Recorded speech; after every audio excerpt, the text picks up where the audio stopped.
T-minus 3, 2, 1, 0. Friends, space nerds, welcome back to the Launch Sequence Podcast. Happy to see you for another week.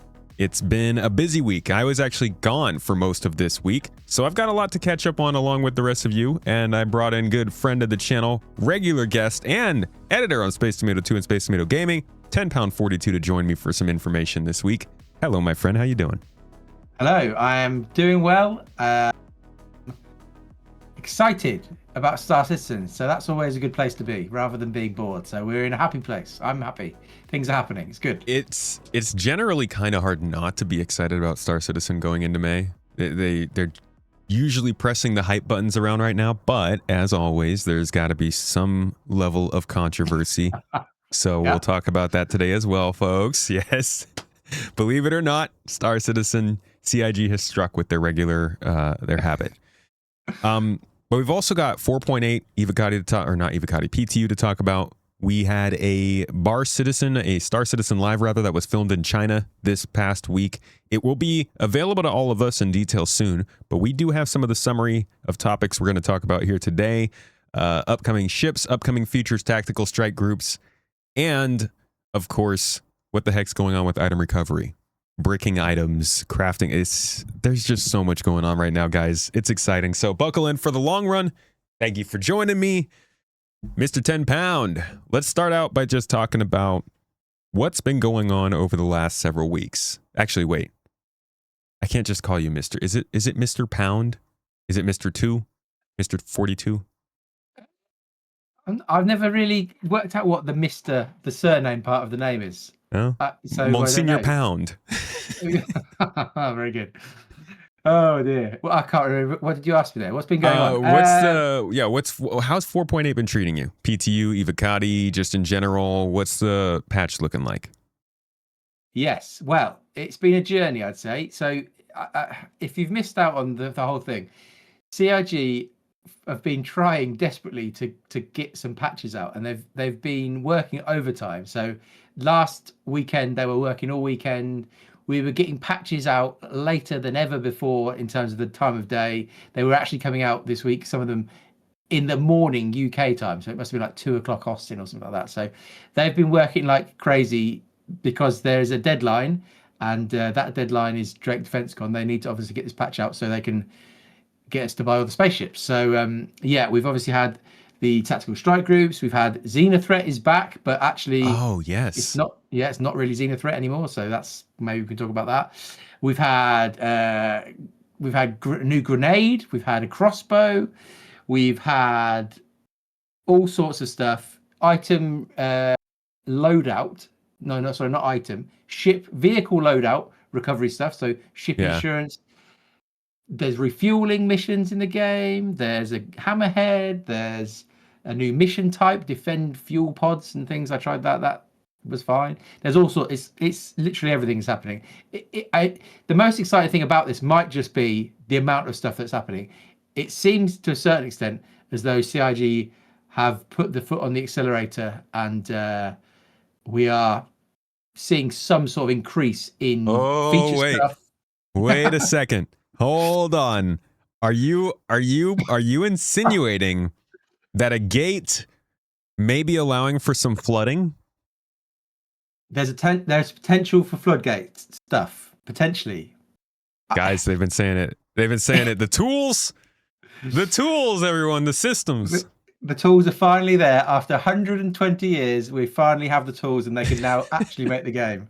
No, I mean, some of it's true. Some of it is linked, I'm sure, to all the squadron chit chat and stuff that's happening. That there's actual, the holy grail thing that we've always been waiting for is that the people who've been working on Squadron are finally actually now moving on to Star Citizen. There's some of that going on, I'm sure, in the background. We don't know exactly what's happening, but there's a lot happening in 4.8. It's a big patch. Not all that stuff that I talked about, I think, is like amazing. So it's a bit disappointing, but yeah, you can guide us through how you want to talk about this. Yeah. Well, this is always a delivery of something. It gets delivered. Is it really what you wanted? That's another question. I want to talk a little more before we jump into the details about this momentum or this movement that they've had this year. They started adding features, kind of hit off with engineering in December. As we've heard from the Star Citizen Live in China, they have admitted that that was a little bit of a big drop of a bunch at once, and they want to kind of scale back and let them do it more piecemeal so it's not as jarring of changes. But since then, we've seen LAMP, which I will admit has not seen as many ships as it should have since then. We're now seeing refueling coming in, crafting has been brought in, blueprints are in. Like, these are systems that people have been waiting a long time. Actual gameplay is starting to land into the game. Do you think that this is going to continue to accelerate throughout the year, or is this kind of like first half excitement, and then as Squadron 42 gets close to release potentially, the company's focus shifts and it kind of slows down again? Yeah, good question. I don't know how. The way I'd look at this potentially would be, we obviously had the 2023 CitizenCon where we suddenly had a load of stuff was ready to go in the game. And so we and some of that stuff is rumored to be actually appearing finally. Anyway, yeah, we had things like the star map, EVA was changed. There was a ton of stuff, and suddenly it looked like, ooh, maybe the floodgates have opened. I think what that was, though, that they just finished a load of work on Squadron, and then it was ready to come over. And so after they'd got that stuff in, it all felt a bit quiet again. It didn't really, the pace didn't continue. We might have thought after 2023, oh, suddenly we're here, we're on the way, but it all slowed down again. And the question might be with this again, is some of this stuff purely work that's kind of been done for Squadron that's been trickled over again? And they obviously have an ebb and flow thing where they're working on a load of stuff, it then is ready to go in the game, then they work on a load of other stuff, and then it's ready to go in the game. That seems to be kind of the pattern. Whether we're now getting to the point where there's now enough teams, enough people working on the game and on all these different things that it will be constant, we'll only find out through the next couple of years, I think. I think there's a chance, though. Finally, there's a chance that actually it is full steam ahead on Star Citizen rather than a kind of it's the kind of lesser priority, which it has been obviously for such a long time. Yeah, that's one way to put it. I do think that that's something a lot of people are going to be curious about is when a single player game comes out. I mean, everything depends on how it actually releases. We've seen companies release games and their entire plans got shot because those games didn't come out well. I think the two most recent obvious examples being Cyberpunk from CD Projekt Red and Starfield from Bethesda.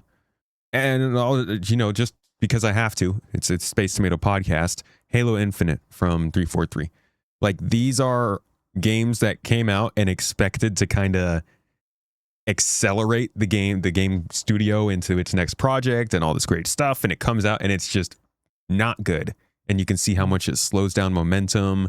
The devs have to obviously not work on the stuff that they wanted to and go back to support that launch. They have to make sure it's good. DLCs are not a thought anymore. Like, that could happen to Squadron, and that would be pretty bad for Star Citizen. I think everybody's wondering, sure, you guys are finishing this game up. We're seeing some acceleration here, but come December, come October, November, whenever it does happen, are you actually going to be working on Star Citizen finally?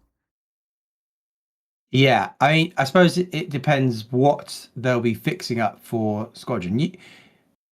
The hope would be, maybe this is maybe optimistic, my hope would be after 2 years of polishing, after 15 years of development, whatever, they won't release a game that on launch is a complete buggy mess. Maybe that's crazy talk, because obviously this is Star Citizen and CIG that we're talking about. But I'm really hoping, for their sake and the sake of everybody, that when they put the game out, whatever date that is on, that it won't be like completely broken on launch, like some games are. There are plenty of games that launch and everybody's like, well, this has got serious problems. What are they doing? I pray that CIG don't do that. Please don't do that, Chris. Please, I mean, Yeah. Would you say please delay it, Chris, until it's ready? Well, I don't want that. I just want them to make sure it's. I don't want to delay, but I don't want them to. They in theory have had enough time, based on what they said themselves. Chris stood on stage and said, "We're going to do it in 2026 because that definitely gives us." This is paraphrase. It basically definitely gives us enough time to make sure we actually hit it. If they come out and they're like in performances all over the place, like the Star Wars Jedi, the second Star Wars Jedi, whatever Survivor. Yeah, the second game had massive issues with like frame pacing stuff, stutter, traversal, shader what's the word? Shader compilation. That's the one. That had all sorts of issues on launch that didn't get fixed for until actually really quite recently. If CIG pulls something like that where it's just, they can't, they cannot do that. No, that'll be bad. They won't do that. So I don't think they'll be, in theory, they shouldn't be scrambling when the game launches to get it working. Like in theory when it comes out. Yeah, in theory when it comes out, they should have QA tested it internally properly on all sorts of machines. They're not going to, I'm pretty sure they're not going to give it to Evocati to test, nothing like that. It will all be tested internally. But still, it's a single player game. It doesn't have anywhere near the level of complexity that Star Citizen does. So you really got to hope that it comes out and doesn't require the whole company to go into some sort of crazy crunch fix panic mode. Like that will be an actual disaster. Yeah. From a press point of view, if it comes out and it's completely buggy and broken, that they kill any momentum they might have built up in the lead up to the game, because it will just be the whole 15 years later Squadron 42 comes out and it's a complete disaster. That they can't afford that press. So yeah, that's worst case scenario, right? Yeah, like it would be worse for this game to come out with bad performance than bad story or bad gameplay. Yeah, no, 100%. If it's like crashing regularly or there's like significant bugs, sometimes games get stuck and you just can't progress past a certain point. If there's anything like that, CIG can't afford anything like that. It has to at least work, even if the story, even if they've hired all these actors, but the actual story is so like cheesy and like hammy that everybody's just cringing all over. They're just like, oh, it's so painful. That would still be fine to a certain extent, as long as the game actually runs okay.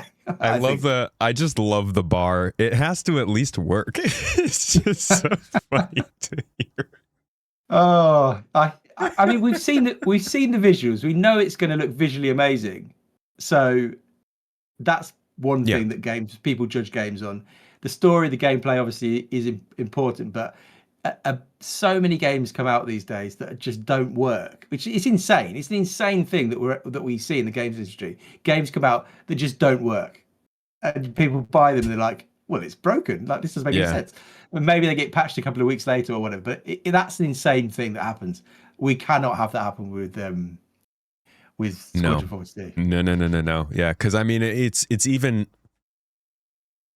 antithesis of that, right? This is the whole delay a game until it's ready, then it will be better. Like, this is putting that whole statement to the test. A delayed game is never bad or whatever. Yeah. Like, we better hope not. Yeah. It cannot be, especially because of the time it's taken. Because this is CIG's first shot at releasing a game. This is the point where they put their flag in the ground and say, here's a game that we're happy to sell to people and release. And if it's awful, it doesn't do good things for the overall health of Star Citizen, which I think is what most people actually care about. I mean, we could argue about how important it is that Squadron does really well, considering it's already been funded. Like, it's been funded by us buying spaceships for a different game, Star Citizen. But reputationally, Star Citizen already has a very iffy reputation kind of in the games industry and the wider gaming culture. People think the game's a scam or whatever, or why is it taking so long? They cannot afford the reputational hit of a bad Squadron launch. So again, I'm praying. We should all pray. Join me, brothers, in prayer for this one. Yeah. Well, we'll see. I think that's a very interesting conversation that we're going to continue for the next 6 months. Our next episode together is probably going to have a quite different episode talk around Squadron, because by then hopefully we will have a release date and potentially a new trailer regarding that. Yep. So, yeah, we'll see. As for today, though, let's continue with some actual Star Citizen talk and what's going on in 4.8. I want to start with ships, because ships seem pretty interesting. I put out a video about a month ago about like the next 10 weeks of ship releases and how crazy it was. And from what it looks like, it's going to be crazier than it's going to be even crazier than you'd made for a video. Yeah. So the F8A has been showing up. The Odin concept is coming. We see a Drake Pitbull, the Gattack ships. There's more than one. What's your take on all this freaking ship stuff going on? What's the most exciting? I mean, I think the most exciting. I think for me personally, I don't. To be full transparency with everybody, I don't tend to get too like excited by the spaceships. I try and like mature. This is the problem. But in this case, I suddenly have become obsessed with the Ironclad assault. Just out of nowhere, I'm suddenly like, this is the most exciting thing I've ever seen in my life. Which is obviously not true. There's lots of other things that have happened in my life that are more exciting, but I've spiraled into a hype place for the Ironclad assault, which is a really silly thing to do, because in some ways it's a bit of a ridiculous shit, because it's talking about ground assault, and what am I going to be ground assaulting? There's nothing to do in the game with vehicles out. What am I attacking? It's going to be ridiculous. You're going to kill those 5 NPCs outside the bunker, dude. Exactly. That is the extent of this giant spaceship. Like, it's insane. Anyway, I'm obsessed. But I think the Ironclad in general is what a lot of people are excited about. Obviously, if you're an absolute high roller, you might be excited by the Odin. But, well, maybe we talk about the fact that it's not actually as straightforward to buy the Odin as some people might have thought. Yeah. Go on. You can lead us on this one. Well, I do want to come back to the Ironclad, but yeah, the Odin. Yeah. Okay. For those who are new, first of all, welcome. Thank you so much for listening or watching this podcast. Really appreciate you. It's great fun, and we've been going for years. Haven't missed a week in 5 years, I think, so you'll always get some good quality stuff here. That being said, we have talked quite a few times about Star Citizen's concept ships on this show. And I'm going to just kind of jump into the middle of that conversation and say they've stopped. Okay. Last year, they started growing up. It's the way that I put it. They started doing more to make their marketing feel more proper for the games industry. Unfortunately, there's still one left. And it's looking like this last one, this might actually be the most drama-laced concept image ship. It's going to land right when they're hitting $1 billion. Yep. It will take them past $1 billion. Yeah. Dude, the headlines write themselves. Yep. $5,000 spaceship takes Star Citizen past $1 billion. Game is still nowhere near finished. There's all sorts of fun you can have with this. Kotaku are going to have a field day, but I think it's a good thing. I think it will help. I think it will help the game in the build up to Squadron. But yeah. Well, yeah. Do you think that this would affect? I think we could both see the potential of CIG wanting to release news about Squadron right as the funding hits $1 billion. I actually think you might have said that in your video about the funding, about the marketing. Do you think that this distracts from that message? No, I just think that they want as many eyes on them as possible as Squadron. Negative or positive, huh? I think ultimately, yeah. I think the whole any publicity is good publicity still kind of applies in this case. They also have this weird thing where not everybody has got the link between Squadron 42 and Star Citizen. So a few years ago when they put the live playthrough of the prologue out, all the comments on the YouTube videos and IGN put their own version of this out. Were like, this looks amazing, incredible. And they had nobody seemed to have any idea that it was the same studio and basically the same game, same engine at least, as Star Citizen. So whether people won't even take them, there might be one person who reads an article on one website saying Star Citizen had passed $1 billion by selling crazy pictures of spaceships for $5,000. And they might have another article literally right next to it that says Squadron 42 has been released. Some people might not make the connection between the two, which is insane to us because we're like, well, it's the same thing.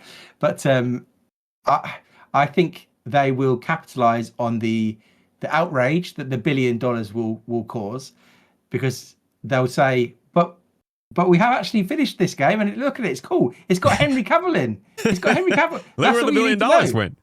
Yeah, exactly. That's what all of the people are all they're gonna say is, "Oh, look at this cast. No wonder it cost so much money." Like, nah, dude, that was for the hundreds of developers that they kept locked up for 10 years. Yeah. I think they will make the best of the $1 billion headlines. I think they obviously didn't plan it, I don't think, like this, but I think it's going to be a happy accident that it all kind of happens in the same sort of time zone. Like, there's the amount of noise around Star Citizen and Squadron will be, I think, helpful for selling Squadron, because if they put out an incredible trailer, again, with the incredible cast and all the stuff that we visually, it will be like a stunning game, I think. Yeah. And so from a pre-order point of view, which is probably the next steps, is to put a date out and start selling pre-orders. I think all the noise is actually helpful, even though people will be like, how is it still not being finished? Star Citizen after X amount of years and $1 billion? Like, yeah, I think ultimately they probably don't care that much. They have the potential to make the biggest splash in the games industry in years, I think, with honestly in the next month. I'm looking at here, Summer Games Fest is June 5th to June 8th. That I'm already poking Jeff Keighley on Twitter. Like, hey, dude, you got any Mark Hamill shaped surprises for the Games Fest? I mean, if it's coming out this year, which everything points to the fact that it still is, they'd be nuts not to pay however much money it pays, however much it costs to get a good spot at the Summer Games Fest. They would be nuts not to do that, because people watch that and they put out a crazy trailer which has all the people that we know are in the game. You bring out Mark Hamill, or you bring out Henry Cavill, or you bring out any of them. Like, the cast is absolutely stacked. You bring them out on a stage in the same way that Cyberpunk brought out Keanu Reeves, and you say, we've been working on this for 20,000 years, however long it's been, but it's finally done, and we're so proud of it, and we think you're going to love it. And here's an incredible trailer. It's the marketing path from here, I think, is really quite straightforward and obvious. Yeah. But CIG doesn't always do the straightforward and obvious thing. But I mean, I'm expecting. I don't know how we ended up talking about Squadron again, but I think it's exciting, I suppose.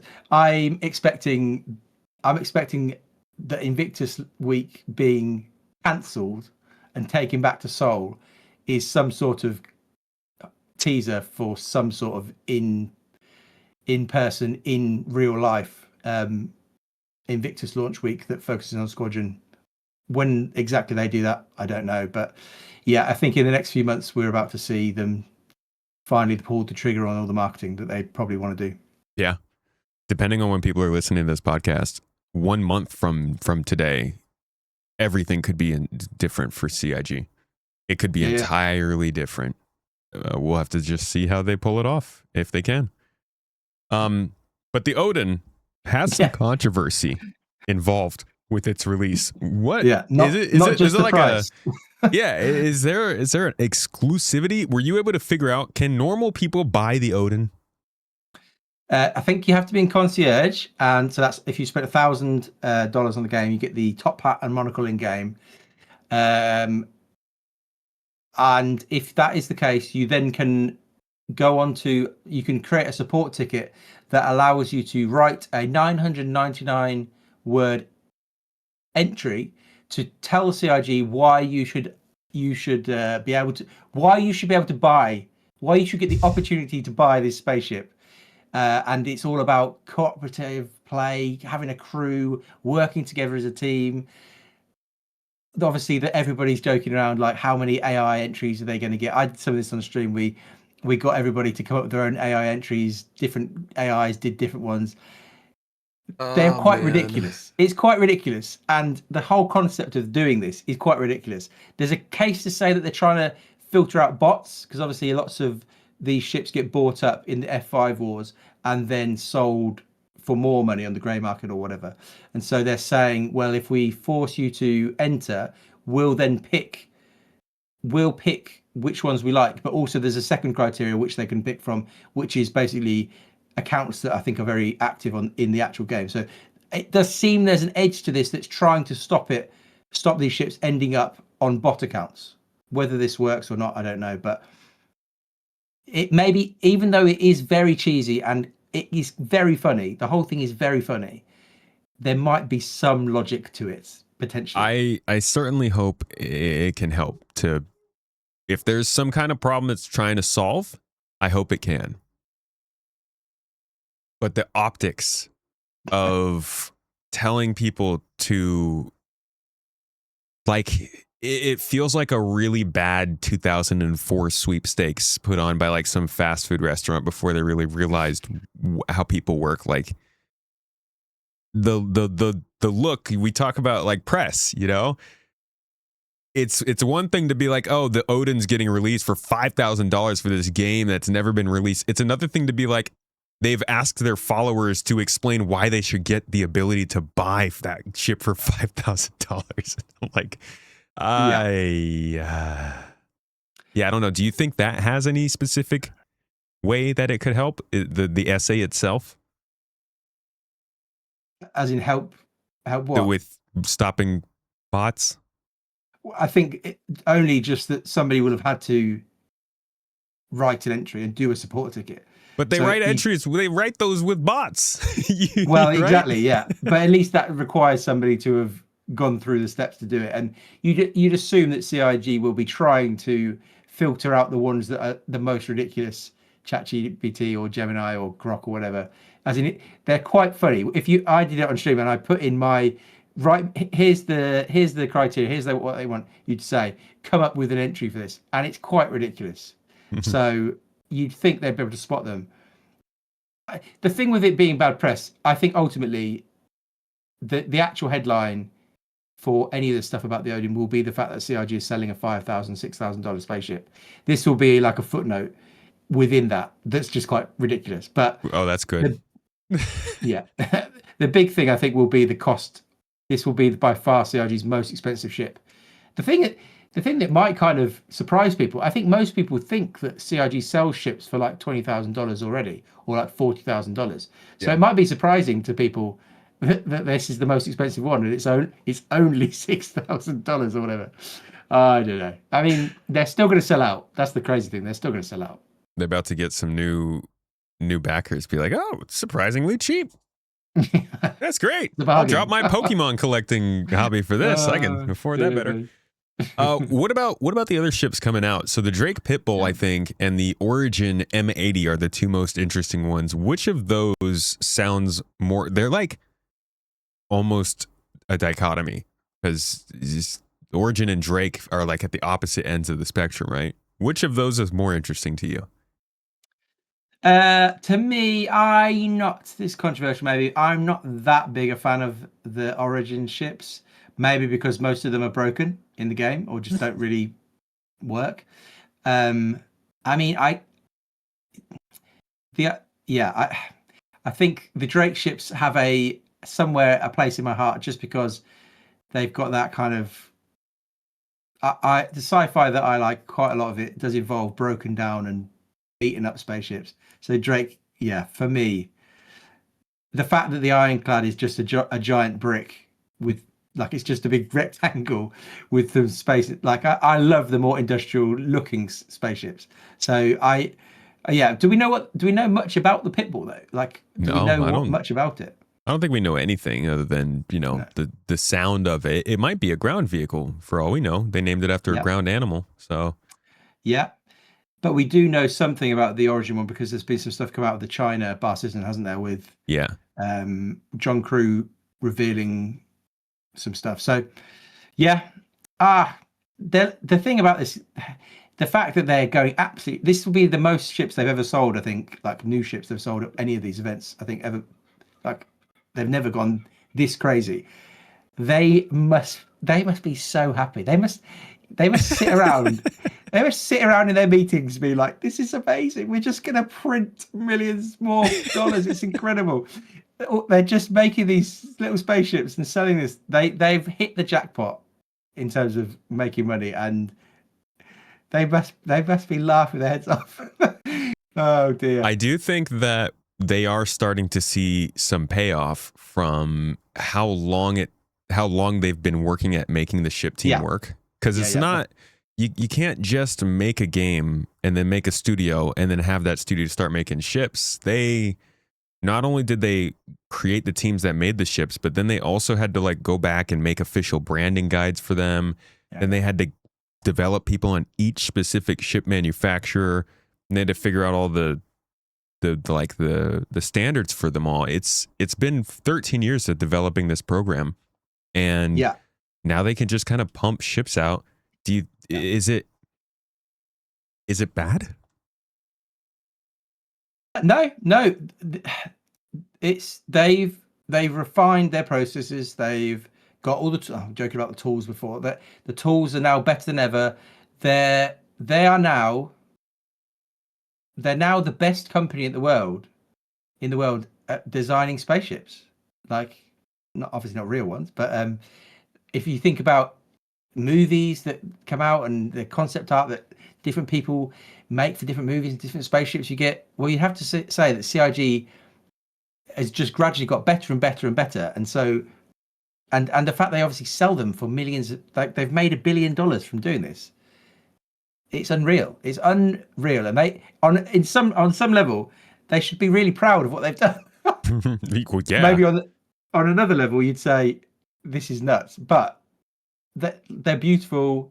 They're getting more and more functional. I mean, the Aurora Mark II, despite being not completely convinced by it at the start because I didn't really think it was an Aurora, actually as a functional ship, it's really, really well done. It's like a really well done ship, and so.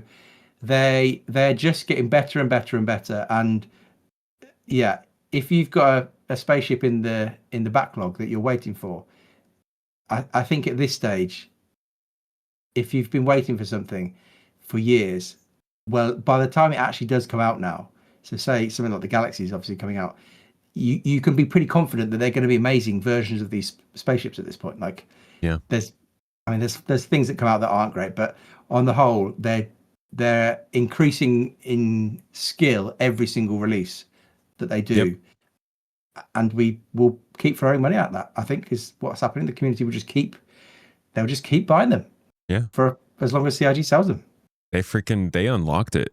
Now it's just a matter of like when the game finally comes out and they have to downsize their dev team, are they going to be able to support all these ships? It's just the big one. But honestly, I think that it is, you're right. They've become the best in the world at making these, which is kind of crazy. I don't know. I don't know how it's going to go long term. It's a lot of ships. It's a lot of ships to have to support. But I'm proud of what they made. I think it is really cool how much they've been able to build like standards across all of the ships and get them to have different manufacturers. I just think, I don't know. We've talked enough about ships, yeah? Any other thoughts on these things? No, I mean, we're not far away now from I think people are going to be very excited come DefenseCon. It's going to be fun. It's going to be a big freaking DefenseCon. All right. Let's move on to item recovery. This is a weird one. Okay. This one is coming along with crafting. So we're going to spend a lot of time here talking about crafting, folks. But this is something that was waiting for crafting. Item recovery tier 0 was brought in last year to make a temporary change to Star Citizen and take away the fact that the game was full loot. Made it so that if you were carrying stuff on your body, you kept it. You respawned with it. With item recovery tier 1, that changes to the point where you lose that stuff, but you can go and press a button to get it back. However, they're not doing that first. They're doing it with ships. So, what have we gotten from this new item recovery so far in the PTU? Yeah, so it's not that straightforward to explain this. It's not the most straightforward system, but you now can, or you now have to. So say you make some changes on your ship. So say you got a Hornet. You change some of the guns on your ship using the app that's in the Moby Glass. You change the things. You now have to go to the ASOP terminal and click ensure loadout on the ASOP terminal, and then you'll basically save any changes you've made to that ship. And so then if that ship gets destroyed, you can then choose to get the default loadout back, or you can pay some money to get your insured loadout back. And so for speed of getting a ship back up and running with everything you want it, say you've crafting plays into this. Say you've crafted a load of amazing ship components and weapons, you can then insure them and get them back. I don't know. The last time I tested it, I don't know if that is actually working properly. When they first put this out, anything like that, the crafted stats wouldn't kind of carry over to the claimed version. Right. But their intention was that would happen. But yeah, there's all sorts of things. You can now scrap things. There's a question around duping, like if you were to take some component off your ship, then how does that work? Then you've got, can you dismantle bricked items? There's all sorts of stuff here, and it's probably way too much to go into here, but it's a pretty significant change to how ships operate. You also can now only have a certain amount in your hangar, so you can't just have every single ship stored in one hangar or delivered to one hangar. I think it's a max of 25 for, I don't know if that's for all hangar sizes, but that was at least an extra large. You could have a maximum of 25 ships. Mm-hmm. But there's also things people have been talking around. Again, I couldn't tell you exactly how this is working, but there's been people talking about the fact that you can now store ships that you've stolen from people. Yeah. There's all sorts happening. It's quite a massive change to insurance, I suppose. But like you say, I think most people were kind of also thinking that this would come with item recovery. So as a FPS weapon, but that system seems to still be on tier 0. So yeah. Yeah, it's interesting. This does seem to focus in on consequence, right? This is bringing in actual consequence to the game. In a lot of people would say before the quality of life improvements or the functions that exist to make you be able to avoid that consequence. Would you agree? Would I agree? I think they just have to start moving forward on some of this stuff. And so, yeah, for the last however long, for item recovery tier 0, we've all been dying and waking up with the stuff that we were playing with, and you just run straight back in. That was never the long-term plan for the game. There was always the plan was never for it to be that kind of you respawn and you just crack straight on. That was never their intention. And so, yeah, some people are going to not enjoy the changes they make over the next year or so, maybe to item recovery, and as we go to tier 1 and then tier 2, some people are going to be like, I started playing this game where I could just wake up and I had my gun and my armor on me in the medical bed and I just carried on. What's happened? Unfortunately, that was never the plan. For those guys who just joined at this time, what they're playing now, if you just joined in the last year or so, was never the plan. But my personal thought is, with all of the stuff that they're throwing in here, I still don't think, here's a controversial statement maybe, I still don't think how playable the game is patch to patch is that important. Controversial. I still think the thing that's most important is that they get the stuff in that's going to take us to 1.0. And so for me, what I want to see them do is charge towards 1.0, get feature stuff in there, get these systems, crack on basically, even if it means the game isn't particularly playable or fun in the meantime. I think I would like them just to focus on getting towards 1.0. That actually doesn't match up with what CIG wants. CIG want us to be playing the game and buying spaceships. So that's obviously why we get the content, and we had the year of playability last year. We had a whole year that was saying, please keep playing the game and buying spaceships, but they now have to get the features in, because otherwise, well, the game doesn't ever go anywhere. Like, they can't just do years and years of playability where they don't add anything new to the game, because we never actually get towards 1.0. So yeah, I don't mind what they're doing and just throwing things in and seeing, and it being a bit rough for a while, but I know that some people will hate that. One of the biggest things I've seen is just the cost of claiming your ship now because missiles, guns, all that stuff is included in that new insurance price, it skyrockets 200, 300 something thousand credits for some of these ships. So they're saying if that's the way it's going to be, then earning amounts need to also be boosted. And it can feel to some folks like the economy is bringing in that demand for you to start paying in. We've basically, all this time, we've had no money sinks, and now they're turning on the hefty money sinks, and people think that the missions don't accommodate that. Well, I'd say if you currently can't afford to pay out the things, you're playing the game badly. Like everybody is a billionaire. Well, that's not fair. Everybody's got plenty of money, and they have to, again, the same thing I was saying before, they have to work some of this stuff out. They have to explore money sinks. They have to explore making the economy actually mean something. Like everybody at the moment, the money flying around the game is so crazy. It's utterly absurd. And so no amount of ship reclaiming matters if you literally can go in global chat and say, I kind of fancy trying out the ship. Anybody send me 20 million? And they'll just, it's very straightforward to do that. I got sent 5 billion.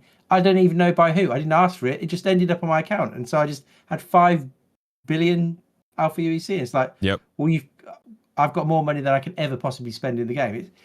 So yeah, again, I know some people are trying to log onto this game and have fun, like on a weekly or daily basis. But that isn't, the game is nowhere near really ready for that, in my opinion. I think not, but CIG sells that. Well, I know, which is the problem. I mean, again, we've talked about this. Sometimes CIG say it's an alpha, sometimes say it's early access, sometimes they say it's playable now. That they change what they're saying depending on what they want to communicate from the video that they're talking about it. But now that we've had the plan for 1.0 in the 2024 CitizenCon, it's all on the roadmap, all the stuff that's for 1.0. That's where we're heading, and we have to get there. We can't. The game ultimately now is nowhere near its full potential. It's like a fraction of what it will end up being. We can't just stay here. The game won't survive long term.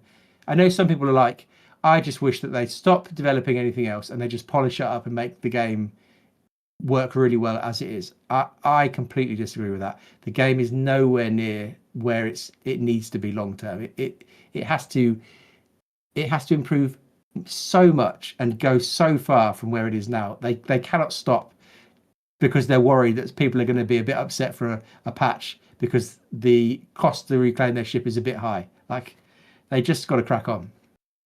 How would you say people who are feeling that kind of like frustration with the current game should let their frustration out? Well, they probably should write a fun Spectrum post, right? That's the top advice. Go to Spectrum and air your grievance, your feelings. I don't know.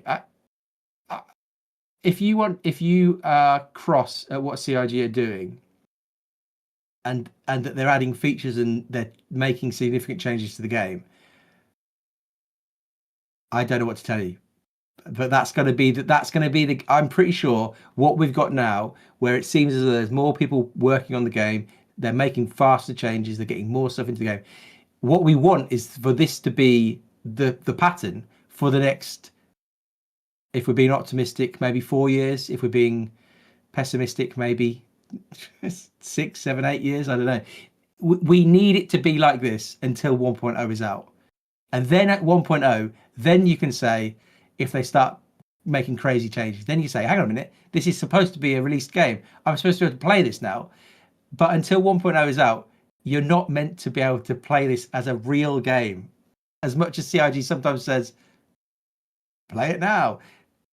It is still testing. You sound confused. Chris told me this was coming out next year. When did Chris say that? The 1.0 is still last fall. He said that, I think. What did he say last fall? He said it would be 27 or 28. Remember? I think it was a German journalist company. I do remember. Did he definitely say that, or did that? Is that what we thought he said? I'm pretty sure they quoted him. Well, I think in that case, I would point you back to the other dates that Chris has given in the last 15 years.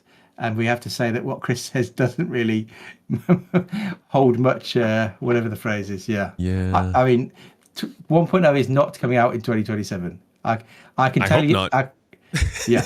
Well, and it's not coming out in 2028, I don't think. Yeah. Oh, man, I've got a huge rant there. I feel bad. For anybody who loves playing the game on a daily basis, I'm so sorry. But, no, he hates you. He hates you. He said that you don't know how game development works and that you're the worst. Sell your game.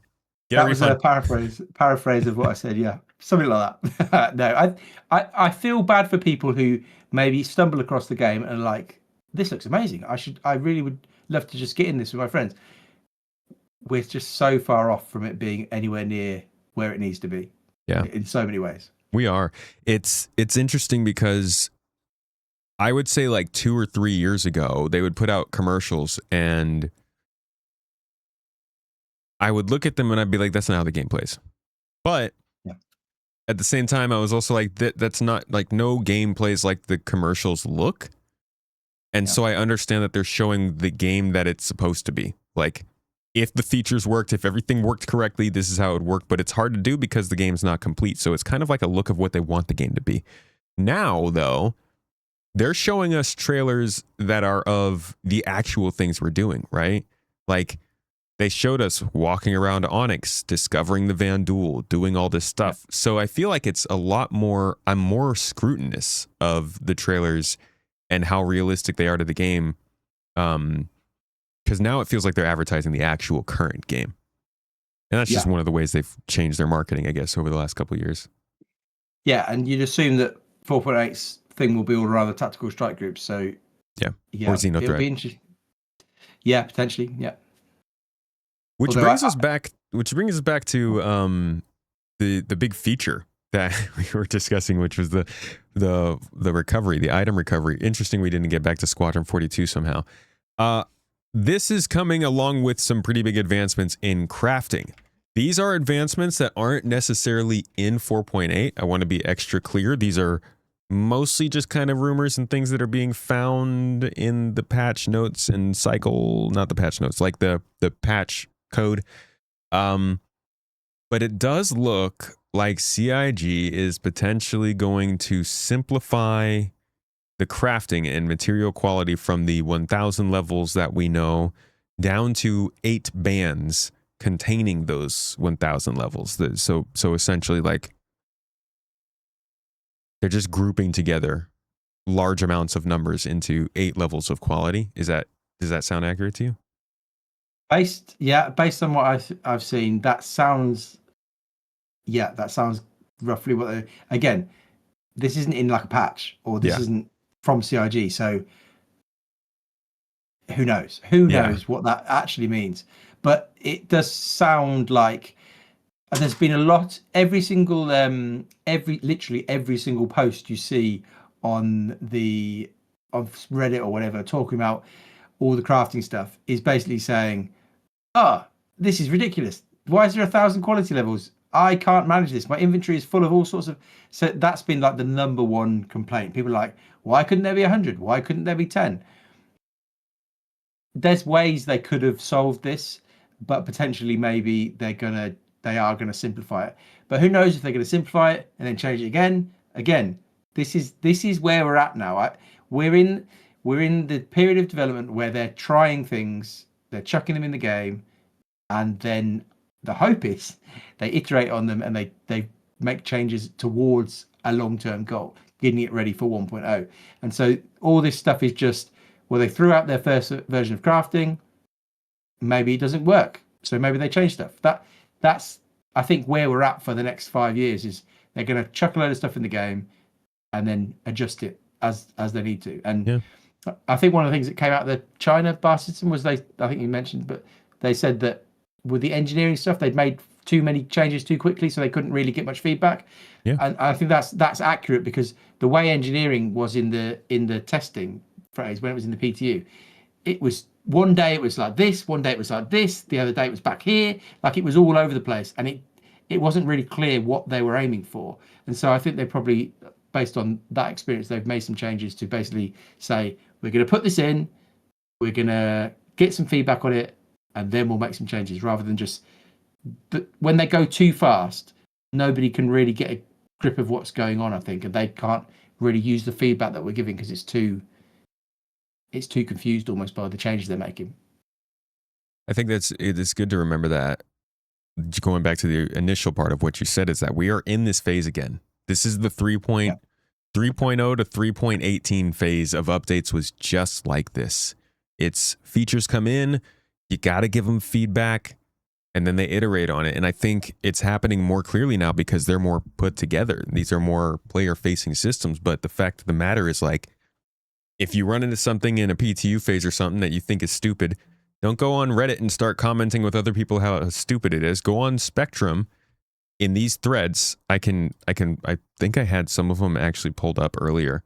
They have these threads that they release for everything that they do that asks for feedback on all of these features as they're coming in. And if you genuinely think that they've done something that is dumb, you can actually go in here and tell them, I've got it right here. You can go in there and tell them that, hey, this is not good. And there's a good chance in the next patch, if they get enough feedback on it, as you can see here, it's something that they'll go back and they'll try to do something with. We've seen it with a lot of different things, from changing features to editing things to taking stuff out of the PTU and keeping it around for the next patch before it goes into completely removing stuff. Y'all remember hover mode?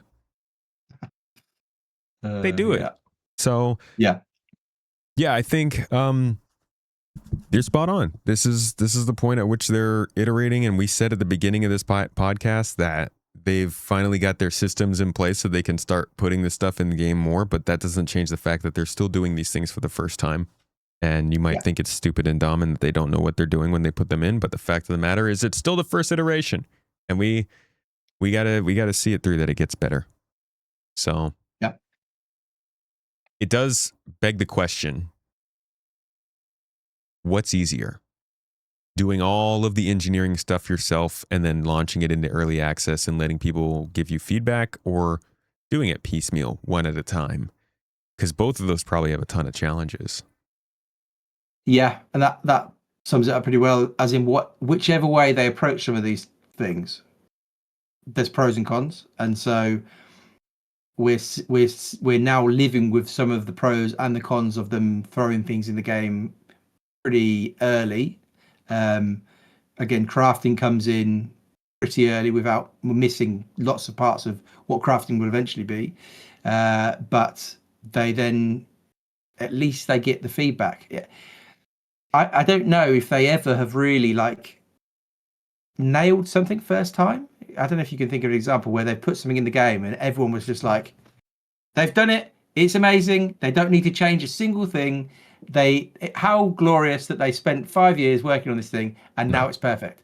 That hasn't happened. So in some ways, yeah, the approach they're taking, where they're just saying with this kind of vehicle loadout stuff and all the changes that are coming in 4.8, the feedback that they get, this is their whole argument, that the feedback that they get from running a live game and putting things out there pretty early is an advantage that other game studios don't have. There's been games that have released over the last year that they've done all their work in secret, they've launched the game, and then everyone's gone, this is rubbish. Yeah, we're not playing this game. Your game is dead. And so some games have literally died within a week. We're talking millions of dollars just down the drain within like a week. Yeah, good example. Yeah. So just done. The whole thing's done. The studio shuts. It's an absolute car crash. CIG are working on the opposite end of that scale, where they say, we're going to show you some stuff.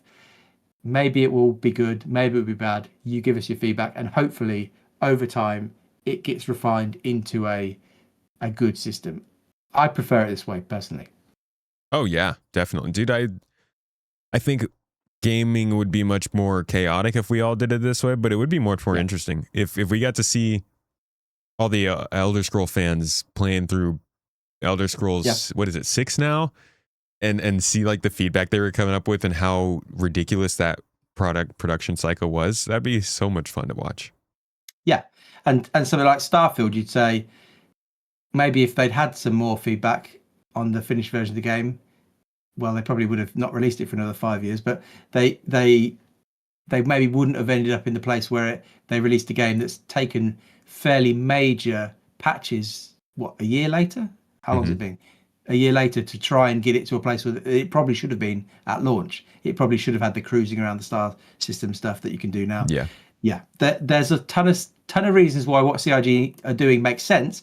It's just, again, to go back to this imaginary person that's trying to log on and play the game every month as their main game.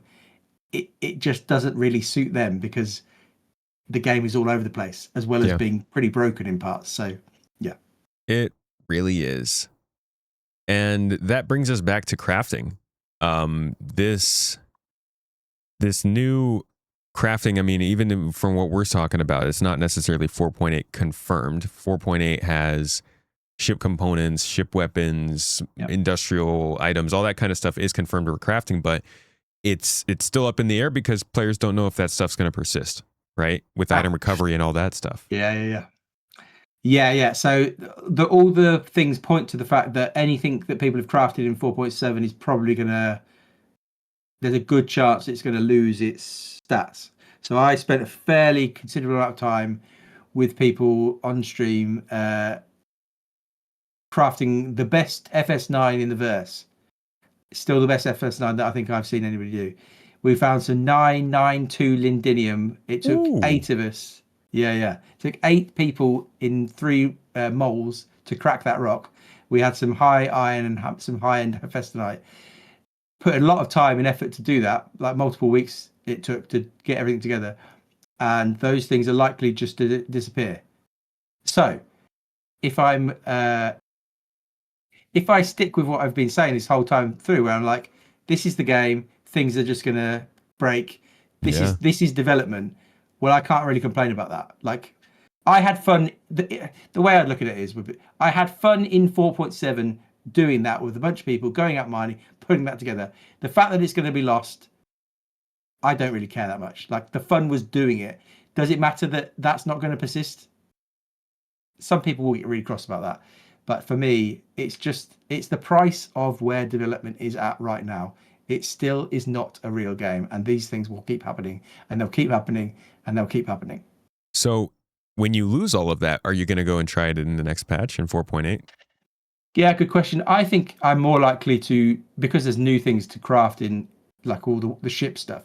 I think the ship stuff is probably more interesting than the FPS stuff, I think. Obviously, we fly a lot of spaceships, but things like power plants giving you extra pips, things like that.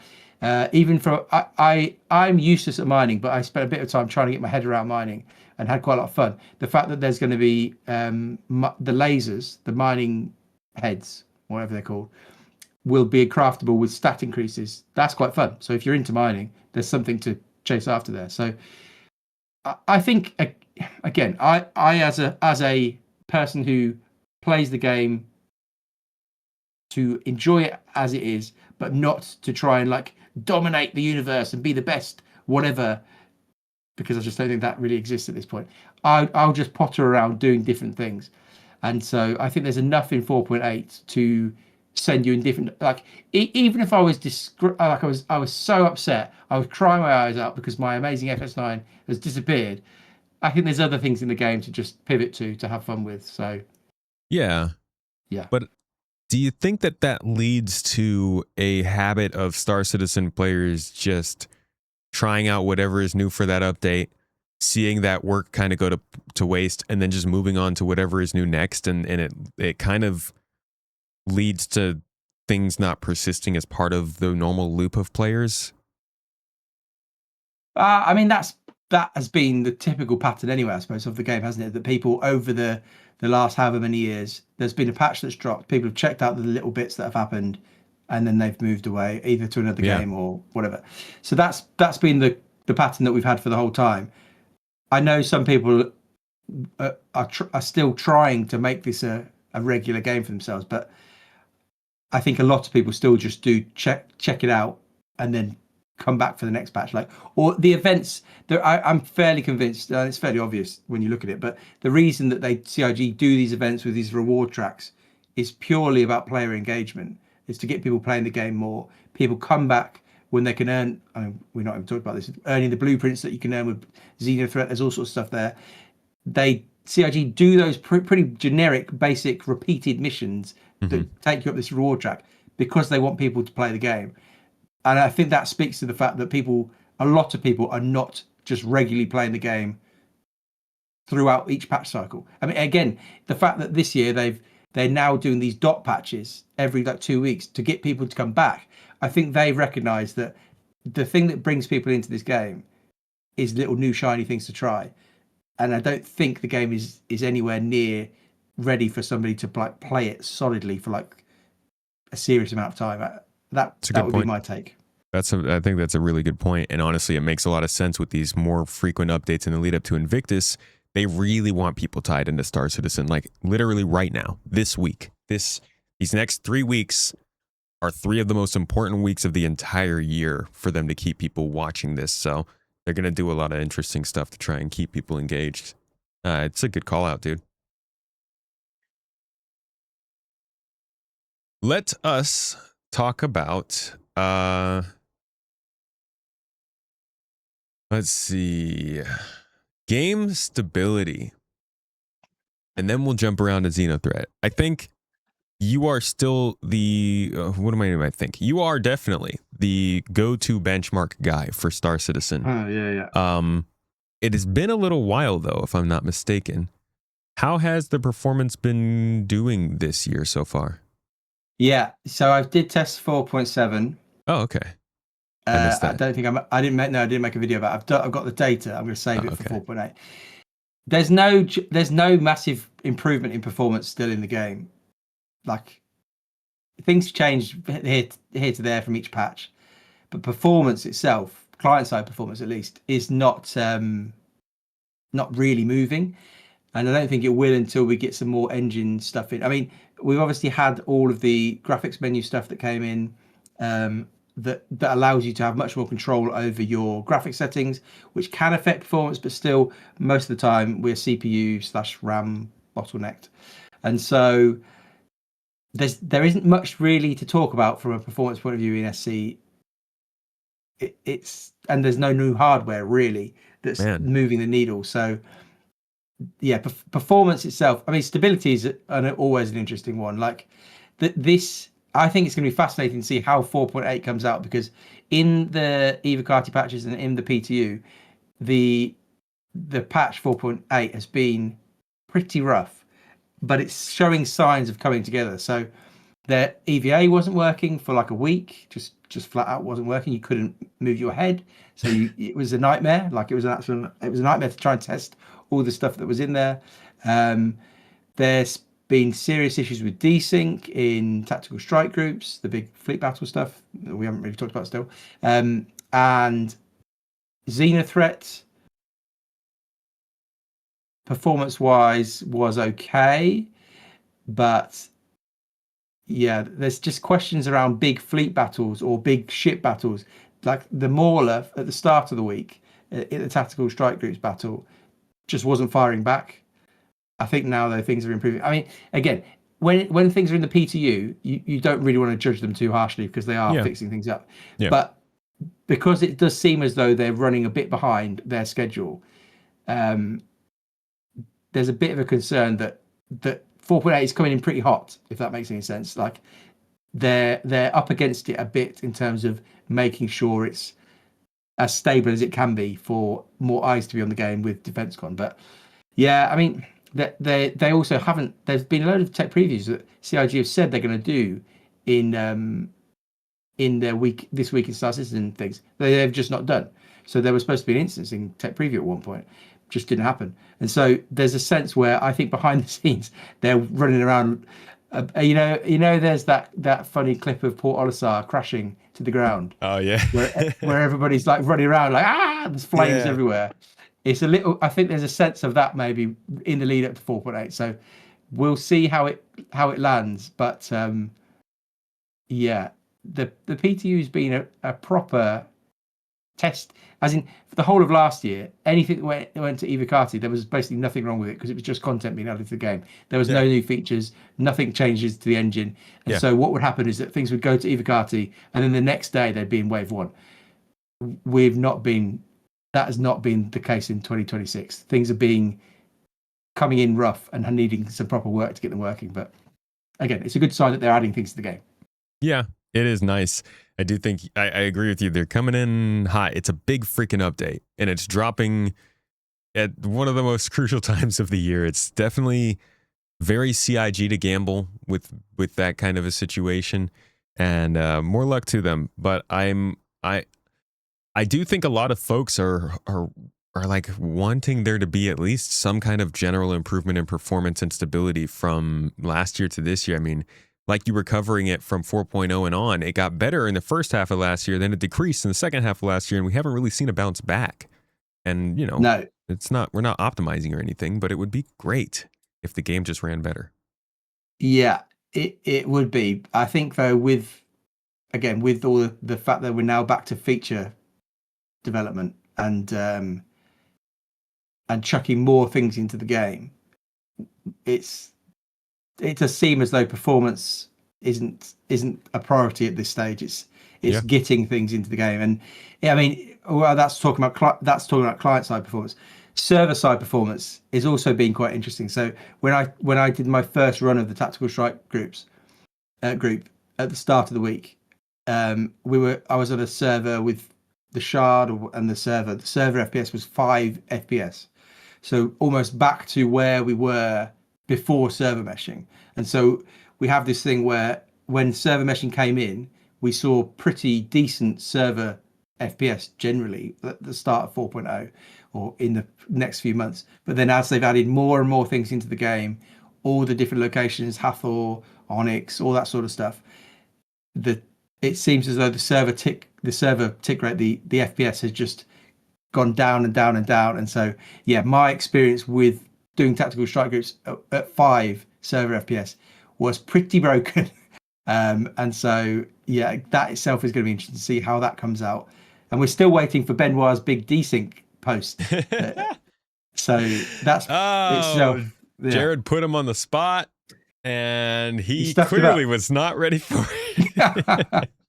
Yeah, there's a lot of questions. A lot of questions around that stuff. Yeah. Oh, I think a lot of them are a little overdue too, because the desync, I don't know, it's hard to judge, but it does not feel like the desync has improved as much as you would hope with static server meshing. I haven't seen a static server meshed environment that proved out the stability fully. Like, it's definitely made improvements, but I haven't seen them put enough servers in the Stanton system, for instance, for there to be a lot of people playing in Stanton and not having problems. Yeah. And I do wonder if we just won't see that until dynamic server meshing is in and they can optimize it and like fortify it and all this stuff. Because as of right now, I think folks are still waiting to see what is it that's really going to optimize this game. Well, besides, the beta period of stuff they got to do. Yeah. I mean, in theory, we're still seeing dynamic this year. That's what they said. I don't know if they said anything about that in the China one. I don't know if they've referred to that. I didn't see anything. No, there's a bit here saying dynamic server meshing is expected to resolve a portion of current instability. This year's issues are largely attributed to frequent small patches. I mean, I don't know.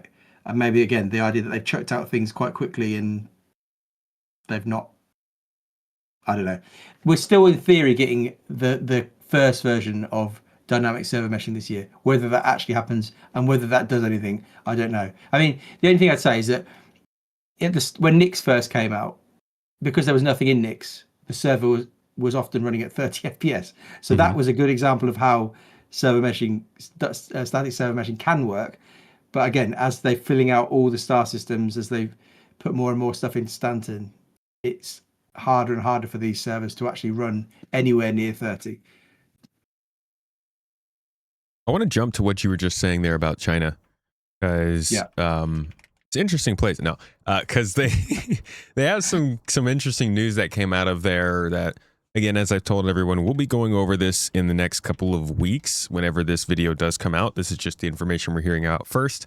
One of the things I said there, I think a lot of people would be happy to hear, is that temporary jump points are planned for 1.0, which we knew, transient jump points, and that they could lead to brand new locations, something we did not know before. Before, they had told us they would just be alternate paths to the same star systems that would have small, medium, or large jump points. But it looks like, if this information is accurate, they are actually talking about new locations being accessible via transient jump points. I don't know if that means new star systems or what, but I think that is a big bolster to the people who have been looking for like exploration gameplay, or what even the idea of exploration would be in this game. Do you think that people who want exploration in Star Citizen are going to have that fulfilled? Oh, I like this. We've almost gone down our own transient jump tunnel here off to a completely different topic. I like that. Oh, goodness. I guess the question is, how many jump points can they put in? As in, if somebody discovers one, does that mean the exploration is done? Like, so say there's what I personally hope that there will be more than the 5 star systems in 1.0. I personally am hoping for some pretty much empty star systems, not empty, but where they've just got planets with no infrastructure, but just there's resources there. There's reasons to go to them, but they're not like CIG has spent 5 years making a landing zone, blah, blah, blah. There's just empty planets. We'll be able to, at that stage, build bases. There'll be some... I think the 5 systems is not enough for 1.0. I think they need some more play space for the player base to just expand out into and do different things. Anyway, so for me, the idea that there'd be transient jump points that might take you to some of those other places sounds amazing. I just don't know, from an exploration point of gameplay point of view, what does it mean once I found this jump point?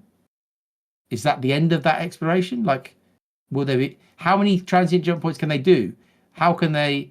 Unless they suddenly go, there's 100 star systems at 1.0, go out and find them, explore for transient jump points, and just go out and find them.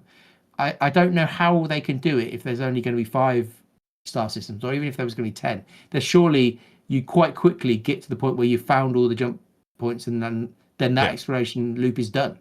So, well, I do think that the transient jump points will be opening and closing. Like, I don't think they'll always be in the same places. So I think they'll always be able to regenerate them. Yeah, and you have to scan and find them. But my thing with, when it comes to exploration, my question for people is always, what is the end goal? Because a lot of folks want to find a new planet. They want to find a new star system. But once you get there, what is the exploration gameplay? Is it just tabulating that you found that system and then letting someone know? Is that exploration? Or is there smaller points of interest? Is there a space station you want to find? Is there a cave you want to go into? And then what needs to be there for it to be fulfilling? Does it need to be data that takes you somewhere else? Can it just be a cache of weapons that you pick up and it's valuable? Like, I think a lot of times the idea of exploration in people's minds is just a piece of the picture. And when it comes to a game like Star Citizen, that piece of the picture ends up being the beginning. But ultimately, I just wonder how much people are going to have a fulfilling feeling from exploration when at the end of it, it ultimately comes down to you do have to find something. And what can CIG make that's actually that interesting to find? Yeah. And I think the ultimate answer is going to be new star systems, and it is going to be planets and the exploration on those planets, like finding what are the resources on this planet. Oh, wow, this planet's really rich in Flindomian, whatever, some made up new thing. There's a ton of like 900 plus Flindonium. How amazing. Like, what can we craft with it? Like, they in something like, I suppose, Elite or No Man's Sky, you just go out, don't you? You just keep going out and just go out and explore. CIG don't seem to be going down that route in terms of the amount of star systems, and they seem to be wanting each star system to be very like curated content that they've had their hands all over and they've made. Yeah. I still would much prefer that they do that, but they combine it with, well, you can just go off. Say you're starting it at Terra, you can just choose to go off in any direction through different jump tunnels and just go out and go out to an ever expanding universe. One of the complaints about Starfield was there's tons of planets with nothing on them. I think one of the complaints for Star Citizen will be there's no planets with nothing on them. Like they're all handcrafted. Just give us some space. In theory, is super empty. There's nothing on most places. But if they are truly going for like the sandbox side of the game, they just have to give us play space, and the player base will build settlements on a moon or whatever. They'll build space stations eventually. I mean, we're talking maybe past 1.0 here, but in theory, the player base can expand out into the star systems. But whether CIG will go and do that, we have no idea. But what's the difference? Go ahead. No, I was just going to say, we actually probably at some point will need to know their plans for post 1.0. Like, we know what they want to do for 1.0 now. As we get closer to that, it will be quite important that they share their plans for what happens after 1.0. What are they going to do? NPC crew, of course. What I want to know, though, is what's the difference between finding what did you call it? Flondinium? Flimdonium? Flimdomium. Yeah. What's the difference between finding that on an unexplored planet versus an explored planet? I think, to me, as somebody this isn't really my gameplay, the idea, though, that I might find a transit jump point that whisks me off to this place that maybe nobody's ever been to before, and I get to explore a completely empty star system that I'm the only one there, and I get to kind of map it. Maybe that's literally through mapping it, pinging out, creating maps, or that's just going down and then creating a spreadsheet offline where you say, well, this planet's got this. Sounds quite fun to me. The idea that I'm the first person in this place and I get to just explore this completely empty star system that maybe humanity will move into and colonize. That sounds fun. Again, though, that requires them to do hundreds of star systems, because you can't all be the first person in. And even then, at some point, all of those would be first too. What if instead of a planet that it feels like you're first to get there, what if it's like a crashed ship or an outpost or a cave? Is it not as exciting? I mean, to me, I know that CIG have just placed that there, and so they placed. I mean, in theory, you've got that experience right now in Stanton. Like, there's missions that you do all that stuff.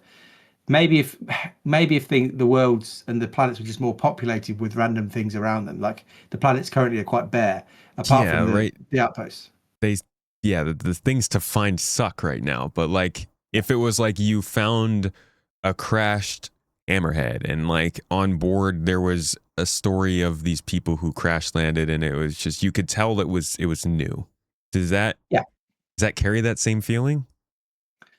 I don't think so, because I think we know that CIG have made that there to be new. I just, for me, the idea of genuine discovery in the game, where it's not like I'm doing a mission that they've created or somebody's plopped this here for me to find, genuinely expanding out over to 1,000 star systems, which is not at all what they're planning to do. Let's just make this clear.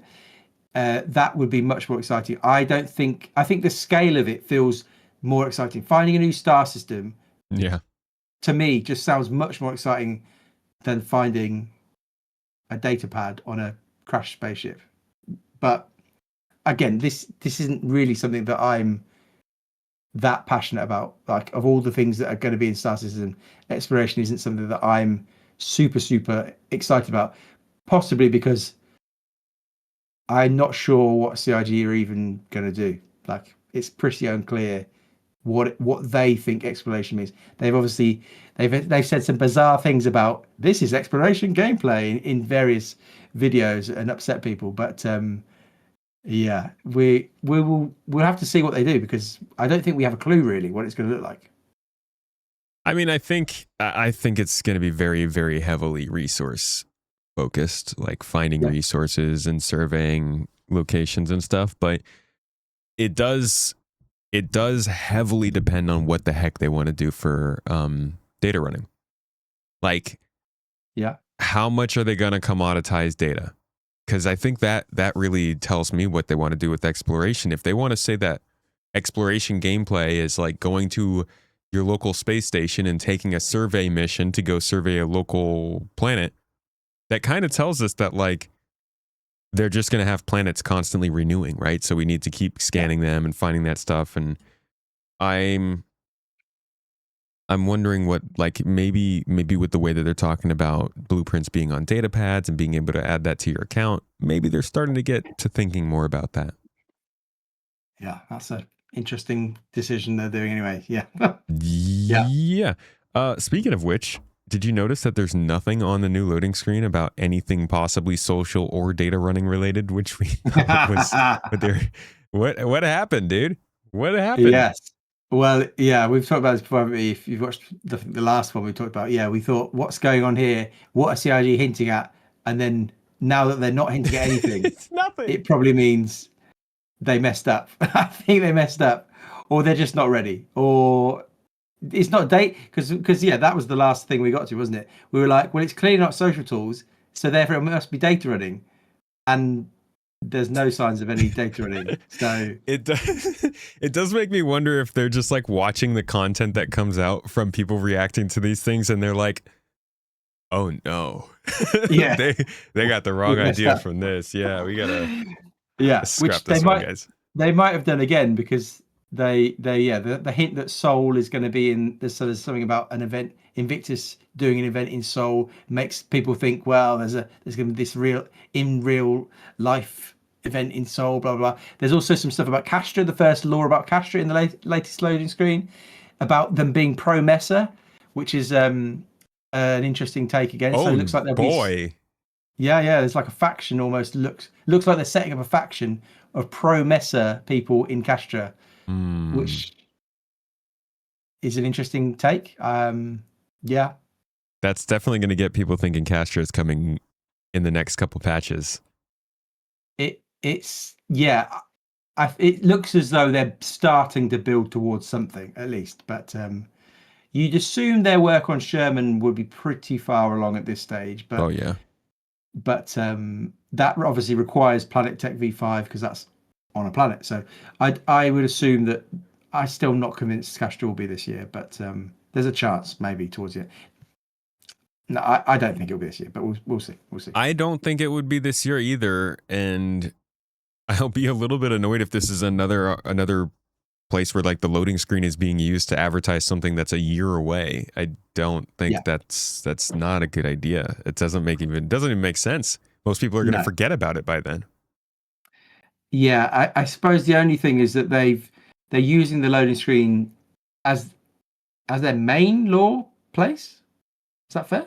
Like, I guess that's really the only place they're dropping official lore now. I mean, in the past we've had like articles, we've had like on the website, we've had interviews with different people, we've had all sorts of things. We now get Galactopedia updates, and we get the loading screens, and so the loading screens seem to be their main in fiction place where they're dropping lore, and so maybe they have to use it to build up stories over the course of a year. I don't like it. I agree with you. If they're saying, oh, here's some stuff about Castra, but the Castra plan is miles off, it doesn't feel great.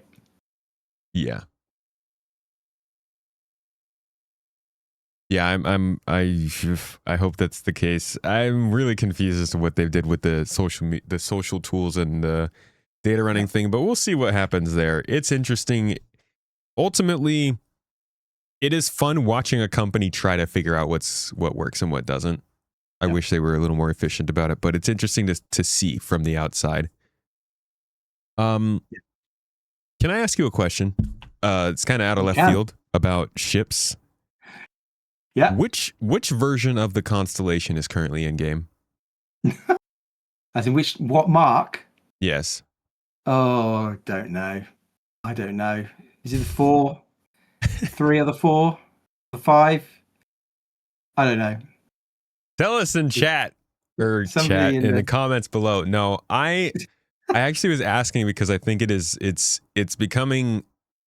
This is another hill that I probably don't need to die on, but like we need to not refer to the constellation mark, whatever they end up making, if they do make another constellation. Need to just call it the Constellation Mark II. Okay.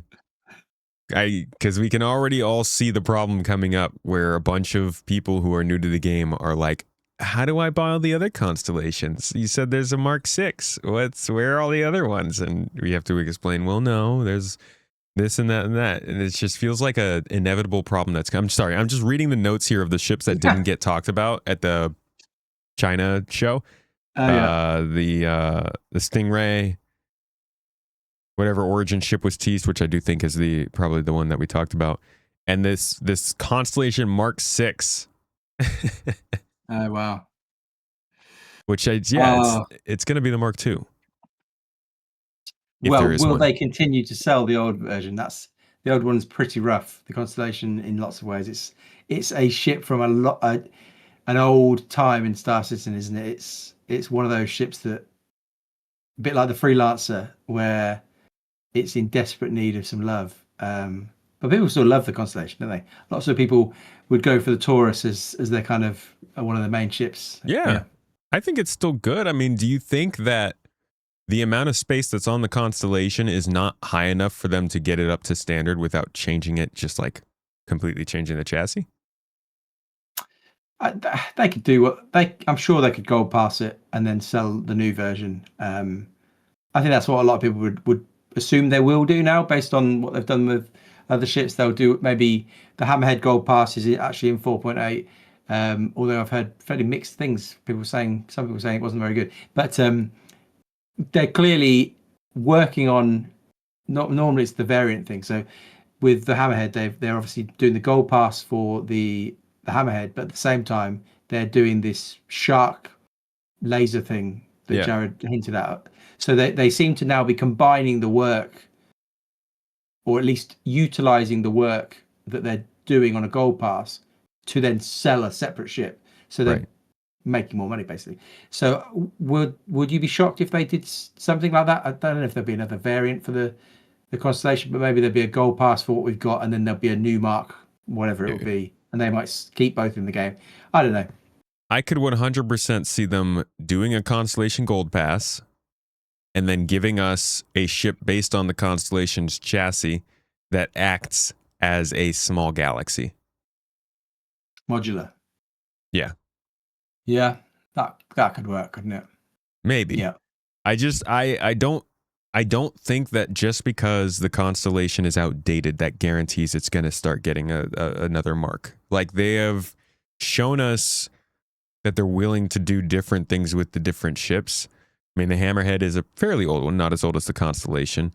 But like the Starfarer, for instance, do we think there's going to be a new Mark Starfarer, or they're just going to rework it?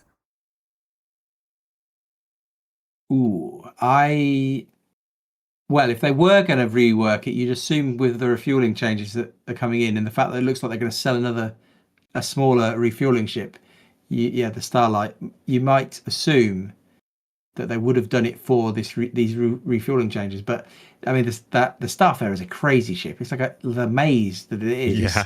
It's nuts. It's crazy. You could argue that it needs a pretty decent rework, but that I would argue that you probably don't want the old version of the Starfarer still in the game. Like, it's such a crazy designed ship. Some people. It's also really ugly. Sorry, anybody who loves it. That's okay. Yeah, ugly ships have got a place, but non-functional ships or ships that like are impossible to navigate probably don't have a place in this game in the long term, you'd think.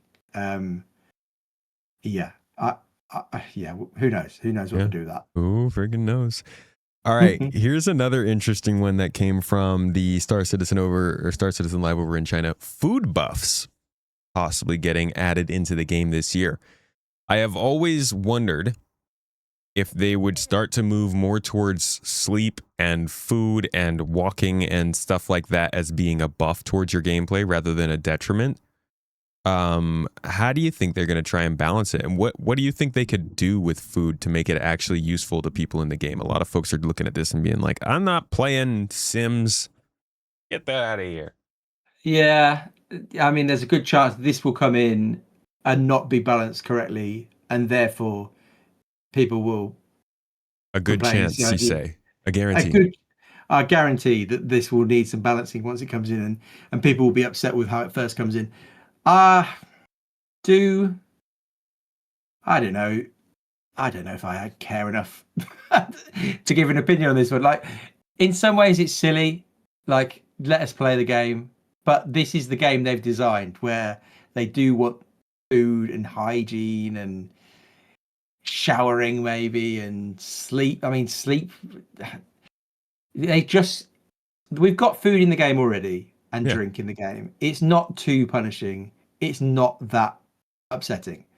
So as long as they can end up in that place, I mean, what are they buffing by you eating? You run faster, or you can probably like stamina. You can take more stamina, yeah, maybe you can maybe take more Gs. I don't know. So the flight suit stuff's in where now you can affect your G-force depending on what flight suits and things you're wearing. I don't care enough about this to be upset or excited. I think is the short version. That's fair. They'll do what they'll do with it. Again, some people will be like, "This isn't the game I wanted." We're all living in Chris Roberts' world. We can't do that much about some of the more on the fringe changes that the immersion, the hunt for immersion, and the hunt to make this quite simmy in some ways, and obviously not in others, is a Chris Roberts thing, and it's his universe. We're just crashing and falling through the planet. Yeah, just struggling through it. I see it all as a way to further emphasize the types of ships and the types of equipment you bring with you. I totally understand that like deterrence and consequences are annoying, but I just really appreciate the idea of playing a game differently from others. It's kind of like that idea of finding something through exploration for the first time. Like, for a fact that you're playing a different experience than somebody else.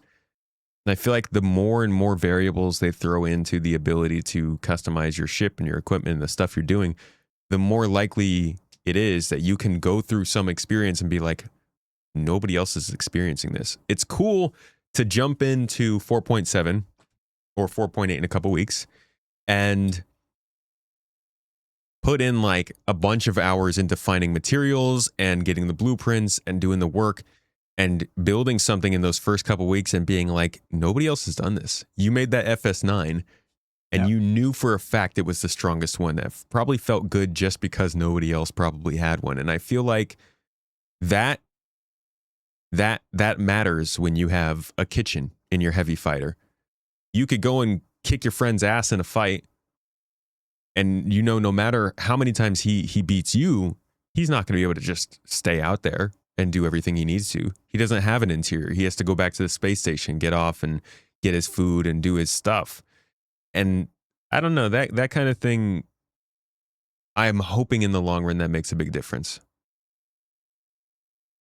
Cooking. You want to have some cooking recipes in the game? Crafting food. Where's that? Let's go, dude. Well, I mean, that's another thing that pops up here. They said that they have food and medical fabricators in the plans. Well, there you go. There you go, dude. Cruise Lux will be crafted by everyone. Listen. Yeah. I would much rather eat some barbecue beans than Cruise Lux for the 15th time, okay? If you tell me I can carry one more SCU of pickles in my backpack because I got bean dinner instead of the disgusting Cruise Lux, I'm happy for it.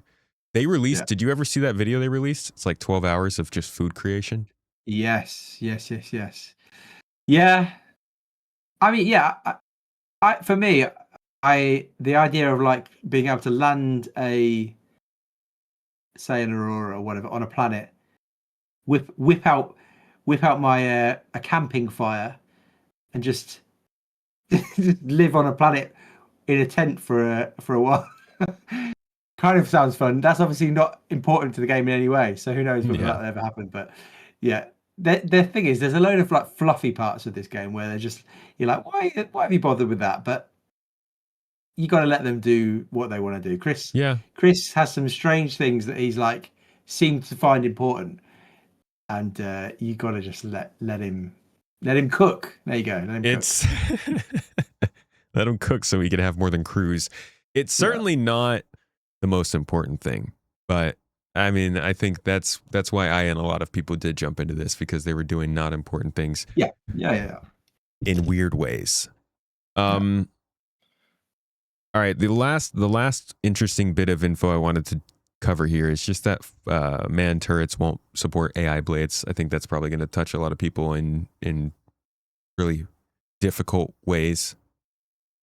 It's a good sentence. I like that. Yes, I agree. That is going to touch a lot of people in difficult ways. I agree. I think people won't be very happy about that. But I didn't know how else to put that. Point to the doll where AI blades touched you. I'm sorry.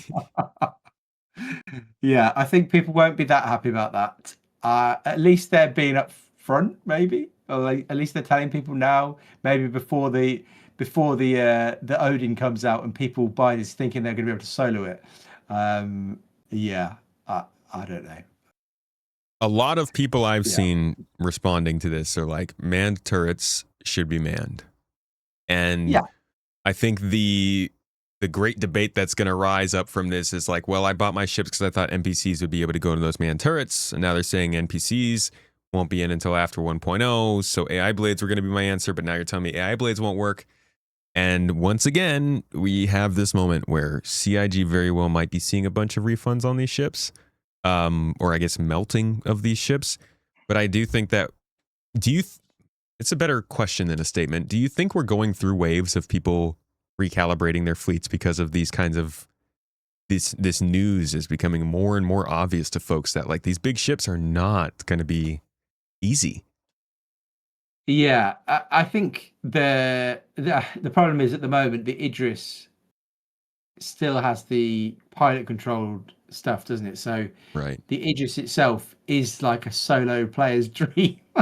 Yeah, you've got the PDCs and then you just charge around with a giant laser. I think as the game progresses towards 1.0, I think yes, some of these big ships will it'll become clear how actually viable some of these big ships are if you're not in a group, if you're not in an org. Like, what's the point of owning the Odin? Like, what is the point if you actually haven't got anybody to play? If you actually spend $5,000 on a spaceship that you can't actually do anything apart from just fly around on your own, and you can't fire any weapons, and you can't get your AI crew or get your NPC blades or whatever to do stuff, why have I got this in my fleet? But then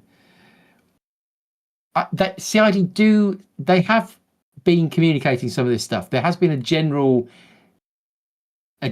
communication around the fact that some of these ships are not meant to be played by one person, and so I think some people will still get upset when if they remove the pilot weapons on the Idris or something like that. Some people will still be like, this is outrage. But there is a sense where I think as a community we know that that's not what these ships are for. They're not meant to be soloed.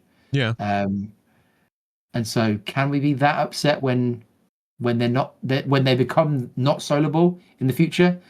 I don't know. I mean, people will be upset, but I think the writing is on the wall to a certain extent with some of this stuff. Do you think they've been consistent with it since you've known about the game? Have you always had that same understanding? No, they've definitely encouraged people to buy giant spaceships to be soloed in the past. Like, the marketing has, and what they've said in various like dev interviews has been like, there's this weird thing where they're like, well, it kind of is best if you've got lots of players in this, but we know some of you might want to go on your own. So ultimately, again, as we get to 1.0, they will have to try and balance the game for multi-crew ships, and some of that I think means making some of these actually multi-crew ships. Like, Yeah. you can't have an org of 20 people and that org turns up to a battle soloing 20 Idrises. Like, that, if that's what the game ends up doing, the game has failed. Like, they have to, the multi-crew aspect of the game is one of the things that sets it apart. They cannot get us to 1.0 and say, here they go, the game's ready to be played, and you've just got really rich people running around with giant lasers and nobody else in their spaceship. That will be a failure from CRG, I think. Maybe that org strategy is to run down the supply chain of their enemies. Like, you guys can't possibly kill us with your ammunition, so we'll just bring out 20 Idris, and it's like it's an attrition almost. Well, they'll definitely run down the performance for everybody playing. That's true. We'll just crash your game. 20. Well, exactly. Yeah. We'll just make you freeze. Yeah. All right. To wrap things up, then, before we get into the prediction zone, I'd like to talk about Xenothreat. That's the sort of last thing. Have we actually covered tactical strike groups? No, we just kind of bounced off of it, didn't we? Okay. I guess we could cover both of those Both here. of them are linked. Let's talk about general combat stuff of 4.8. How's it looking? Yeah, so I tried tactical strike groups at the start of the week. Very buggy, way too easy, and the general feedback up until this point has been, considering what they said at CitizenCon, this is a thing for big orgs to really plan your fleet, do everything. Up until, I think today, maybe, it was very doable in a group of like 3 people. Oh. You had to go, though. You were playing it before this with your org, and it looked a lot harder than that. So maybe things have significantly shifted and they've updated it pretty drastically. But it was looking like a bit of a damp squib. It was looking like, after all this thing of, organize yourself, get together in a big group, make sure you've got small ships, big ships, medium ships, everything. It then looked like it didn't really do any of that. It looked like you could. My first attempt, I flew in with a Hornet. The first bit where I was defending the Idris, the NPC ships all flew into rocks. So they were so scared of me. They were so scared of me that they just ended themselves. And then with a very small group of us, we managed to take down the core, and the on-foot FPS bit was very, very straightforward. The Mauler then didn't work, but at least takes a long time. It didn't fire back for us. That was at the start of the week. I think potentially by the time this comes out, it'll be way more challenging, because what people have been playing, I think this week for most people, it's been a bit disappointing. We're not at live though, so let's just put that. We're still in the PTU. There's still time, and I'm sure they're gonna take it further than it is. So that's the rough story. You played it, and it was really tough, right? I didn't get to play too much of it. I jumped in kind of midway through. It definitely requires, like it's being said in the supporter chat right now by Maverick, it requires heavy hitters. So when I was there, I was mainly tasked with protecting the Idris in the area, which was under attack from like 3 Perseus and a Hammerhead. So that's a lot more than I saw then when I was doing it. Okay. Yeah, and you can strategize to go up against that, but really we were struggling because we had heavy fighters that were out there ready to help. We had a couple subcaps, right? Perseus that were out there to protect, and a couple heavy fighters to help that Perseus. But obviously with heavy fighters, size 4, size 5s, you're not doing very much damage against those Perseus. So if your Perseus can't, or whatever it is you have that's large out there, it can't do enough damage, it ends up being a really long battle, which goes poorly for the Idris you're protecting. So it's going to take some strategy for sure, but it also kind of felt disconnected from what was going on elsewhere, which was like the trench running stuff. To me, it felt more like a general area with multiple little events kind of going on you could take part in, as opposed to one big chaotic fleet battle thing. Yeah. And I'm betting, they can't plan for a battle that has 15 ships yet. So they're trying to keep it relatively small while still having the scale of this event. I didn't get to see much more of it than that, so I can't judge it that well. But From what I'm seeing, I don't think it's going to be quite as fleet battle as I was hoping. Yeah, that's fair. And I think, like you said, could they, in the current version of the game, with no dynamic server meshing, with no instancing, we may be going to get the best version of this event or of this mission or whatever that we can get in the current version of the game. You could then ask questions of like, why have they pushed this now? Why didn't they wait for instancing?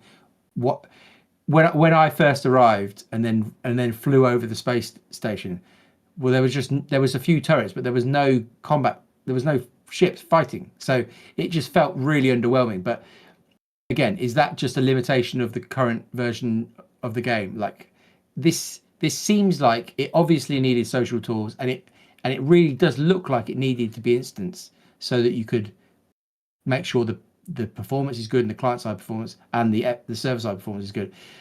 Neither of those things there. We don't have social tools and we don't have any instancing. So is this a compromised version of this? Why did they then push it at this point if it wasn't going to be great? I think we'll only really know when it goes live and we can play it through properly on a live server. But yeah, there's question marks over why they've done it now. Why didn't they wait for the game to be ready for a big event like this, really? To be honest, Benoit did say, I don't remember if it was this year or last year, but he said features, they don't really know when they're going to come, but content's locked in. Yeah. Like that's on a schedule.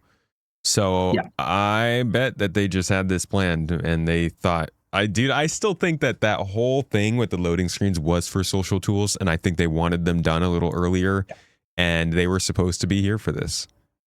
I bet you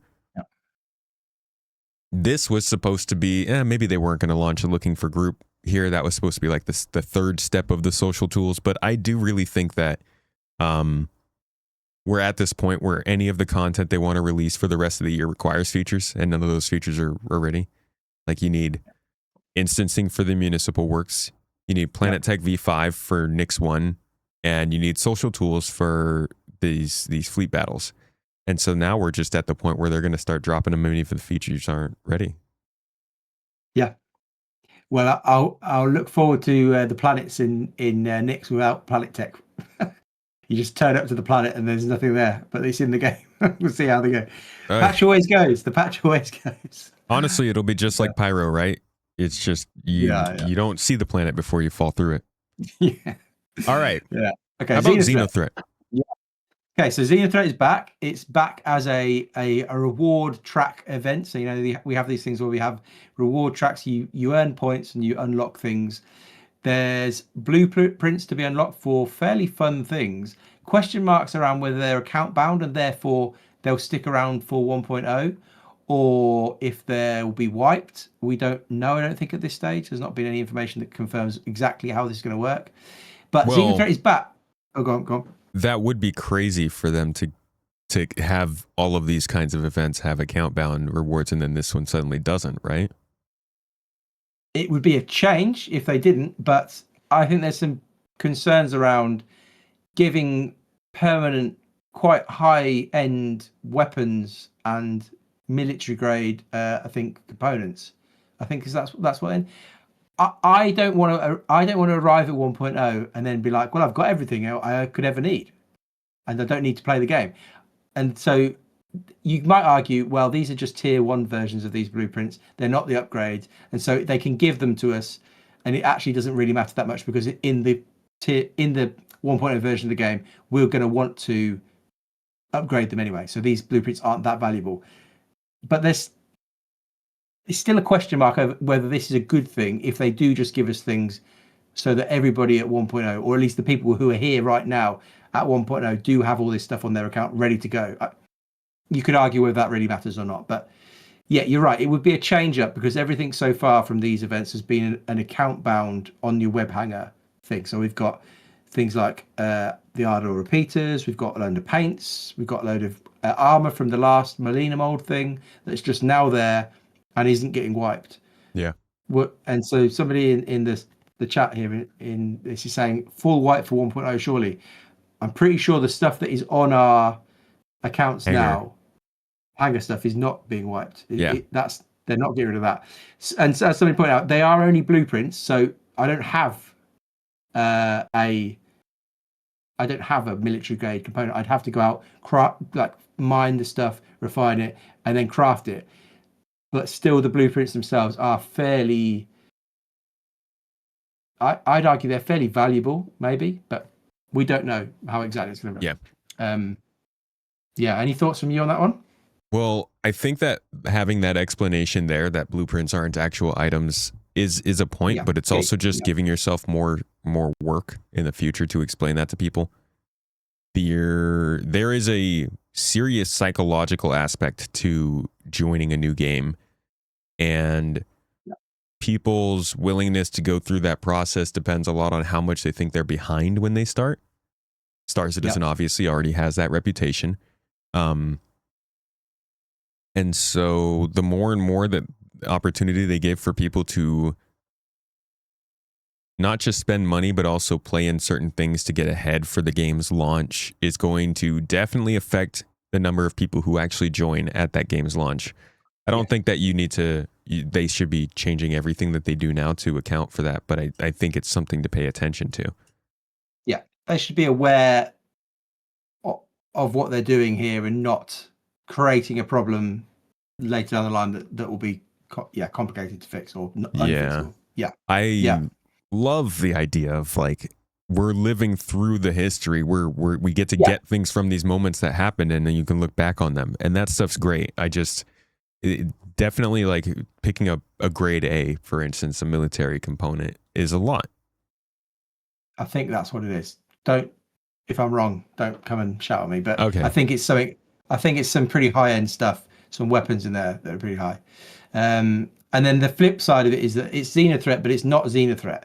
So obviously the thing about that everybody liked, or most people liked about the old version of Xenothreat, was that there was the whole cargo aspect of it, where you'd go onto the Starfarers, you take off the cargo, you'd run it back to the station, and it didn't just feel like one big combat mission. It felt like different people could play different roles, and even if you didn't like the pew pew part of the game, you still had a place in this event. Now though, they're just combat missions. They're Foxwell combat missions that have been repurposed. Defend ship, ambush a ship, fleet wave stuff. There's 4 missions that are just there for you to do, which give different points. And then there's a 5th mission that in theory is on a timer where you fight an Idris. That's on like a server-wide timer. And so in some ways it's Xenothreat because the bad guys are called Xenothreat, but it's not actually anything like the old Xenothreat event. So that's a bit disappointing, I'd say. People are going to do this because of the rewards. That's how these things happen. That's kind of disappointing because people would do this for the gameplay. Xenothreat was legitimately a very good event. The combined arms, the getting to choose what you want to do, getting dropped off in the middle of space to get cargo while your friend goes and like fights, and being able to see all that happen in the same space was so cool. Yeah, it didn't ever perform very well, but the concept of the event was good. This feels like, I can't remember when it was. We had a patch last year, towards the back end of last year, where they just put an event in which felt very copy paste. It felt like they just needed to put an event in, so they just the Amelia Boyd thing. It might have been that one, yeah. It was the one where we had to keep assaulting FPS bases, and like it was so broken and boring, and we just did the same mission over and over again. It feels a little bit like a bit like that, where there's just like, well, we need to fit an event in here. We maybe need to test attributing blueprints, and so attributing blueprints, and so we're going to just come up with this one. It feels a bit uninspired, I'd say, and it's not like the triumphant return of the Xenothreat global event. And that kind of pisses me off. Yeah, like Xenothreat was the best we had. Yeah. So the other thing is, I don't think this necessarily is coming with 4.8. I imagine this might be the dot patch. So this might be how in each patch now they test a load of stuff in the PTU and then something gets pulled and then comes in a couple of weeks. Yeah. I imagine this will be the Xenothreat. This might be something to do with Alien Week. They might combine this because it's all about Xenothreat hunting down people who are flying alien ships. So I imagine this won't come out at the same time as 4.8. It'll be one of the dot patches. That's a good call, man. Yeah, that's the guess. And that would be a really cool way to do this, is if you were flying an alien ship, you get an automatic shoot on sight reputation hit from Xenothreat. And so like it's kind of this dynamic sort of event that kicks up. Yes. This doesn't seem to be that dynamic. Yeah. It seems quite generic, we're just doing some missions over and over again to gain points. It's not that inspired, I don't think. Yeah. It's funny. In some places, I am just so freaking excited and pumped for what they're doing in Star Citizen, and in other places, I am like, bro, this is about the most boring thing I could imagine being added to the. I'm sorry, really, I don't like. No offense to the people who have worked on it. If this is your work, I love the idea of it. I do, and I appreciate that you've done the work. I'm just like, that's a huge bummer to have taken potentially the best event in Star Citizen and change it for the sake of doing something and getting it out. And they probably could have made something new out of it, but they're using the Xenothreat event name, kind of like they did with Jumptown, to get excitement going for it. It feels dirty. Yeah. People will do it though, like we said, because there's rewards attached. I'll do it. Yeah. But it's not the most inspired thing they've added to the game in a while, I suppose. No. That's too bad. All right, how about we finish things up on a more positive note? Hopefully your predictions are positive. We're going to go back and find your previous predictions. Let's see. What did I say last time? Yeah, what did you say last time? I don't think it hasn't been too long. No, it wasn't. All right, so your last prediction was base building coming in 2026. Did I really say that? You said that. When? The last time I was on? Hold on, let me pull up the actual full document. I can see exactly when you said that. That's right, we're tying you to it as well. Crazy. Maybe I was just trying to find something ridiculous to say. That sounds like you unlikely. That seems very unlikely. Maybe I think if I was thinking that, I must have been thinking a very, very basic version at the end of the year. Yeah, maybe you said base building in 2026, Castra added in 2026, similar to Nyx, which does go against what you said in this podcast too. And then you said, okay, on March, so this must have been the previous episode you were on. And then on March 20th, you said Squadron 42 marketing is going to launch at Summer Games Fest. So that's more reasonable. Let's ignore that. Delete that one from the episode before. Nope. That's all nonsense. It's staying there. You're going to have to answer to that one at the end of the year. Oh dear. I think that's unlikely. Okay, you need something for this year. So it can't be Squadron. It can't be any of those things. I want to come up with something ridiculous, but I don't know what even's left. You already got that. Sorry. All right, give me. Let's see. Let's think. Chris Roberts retires after releasing Squadron. They said something about. What was it? A new game loop coming in that they would have some NPCs supporting. Assuming that's not refueling. Yes. Do you have any predictions for what that might be? Well, it sounds a little bit like passenger transport, doesn't it, in some ways? Oh my god! Come on, man. I don't know what the game even is. I don't even. You already have your crazy predictions on here. Well, no, I don't even know. I think this is actually the interesting thing, is that predicting this game has got harder and harder. Like, now that we don't have roadmaps that go past the next patch, you're just shooting completely in the dark. There's no rhyme or reason to what comes. You want something. I'm going to predict. That's what makes this so fun. I know. Yeah, but you're just trying to make me look bad. I'm going to predict that. Here's a crazy one. This is bad. I'm going to predict that Squadron 42 wins some awards.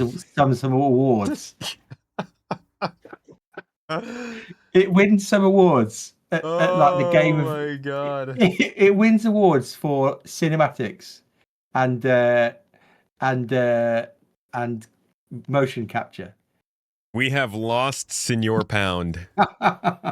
We don't even know if the game's for sure coming out this year, and this guy's like, it's gonna win the game of the year.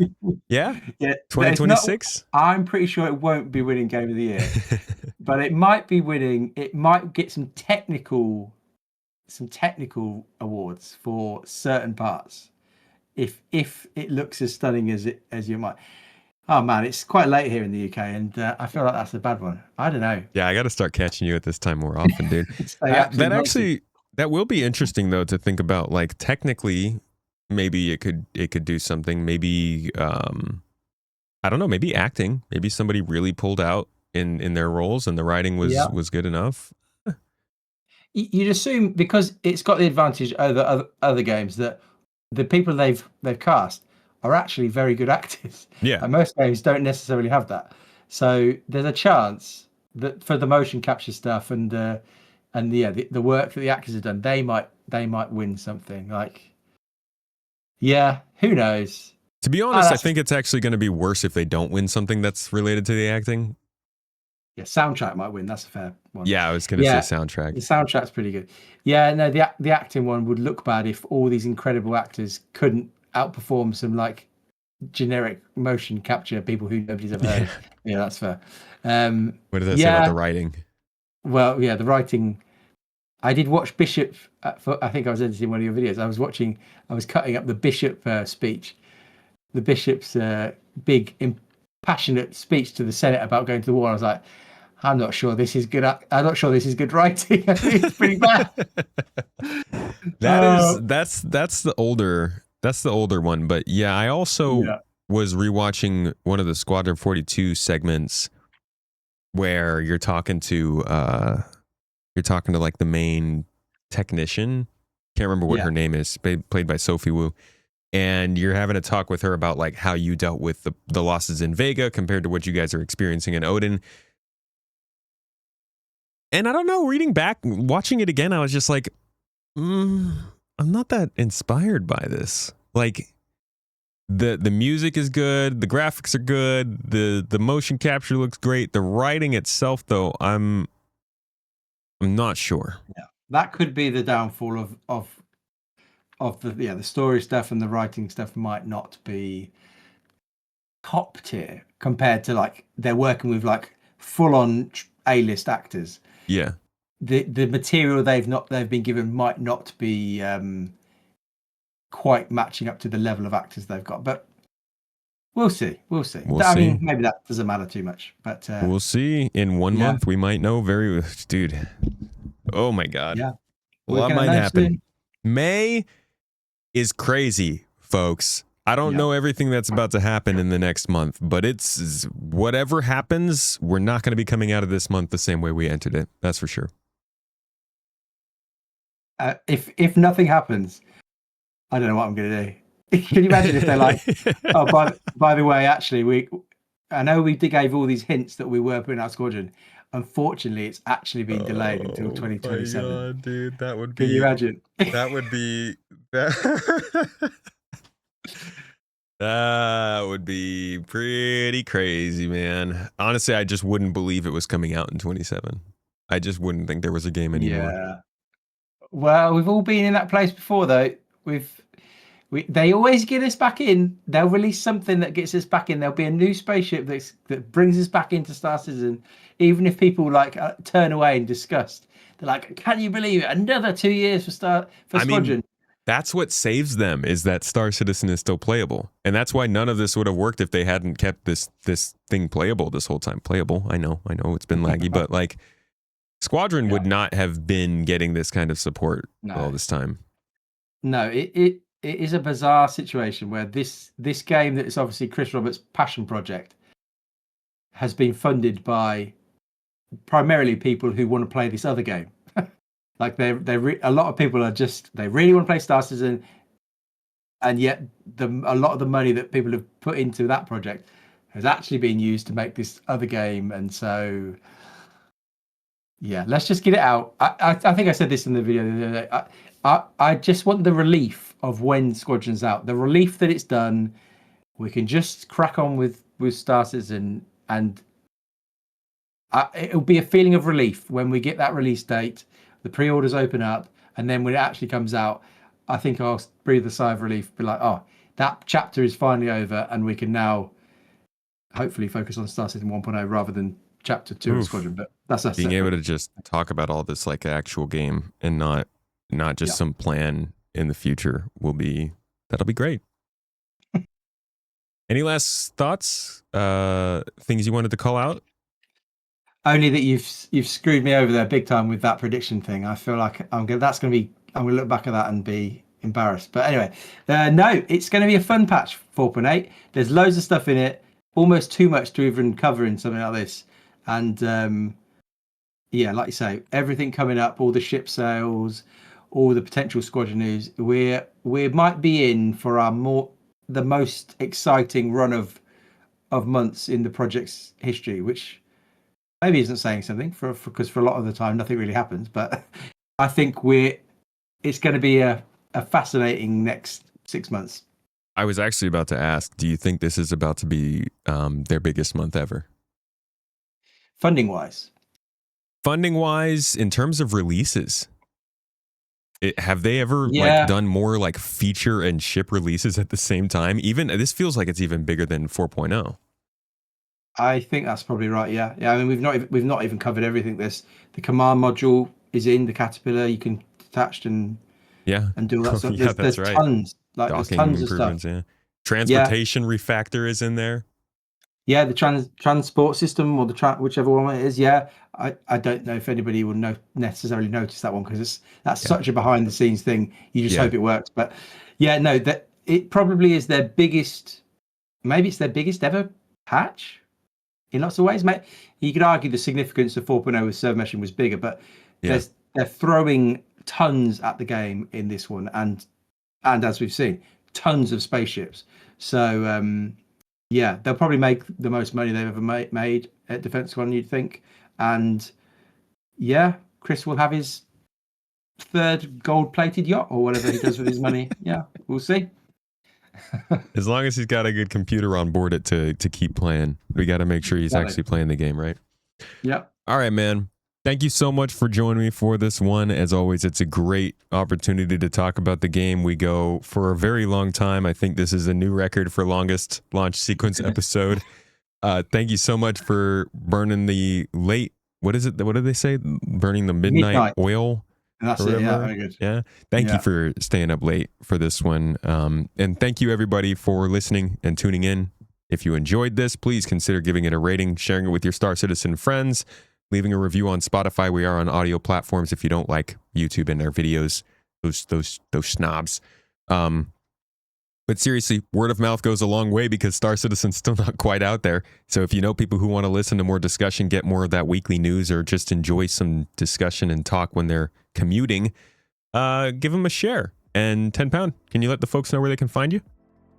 Yeah, TenPoundFortyTwo on YouTube, videos about performance stuff and chats and rambles and thoughts about the game. And then we're streaming as well Monday, Wednesday, Friday, 9 a.m. UK time on YouTube and Twitch. TenPoundFortyTwo on Twitch as well. So yeah, feel free to come and join us if you want more bad predictions and bad drawings. I'm quite getting into drawing bad pictures to try and explain things. So yeah. You do the bad pictures much better than I still can't even figure out how to get the drawings to actually show up on the screen. So go check them out if you want the bad drawings. I'm not great at that one. Thank you again, everybody, for checking this out. Hope you enjoyed your Star Citizen news this week. I'll catch you in the next one.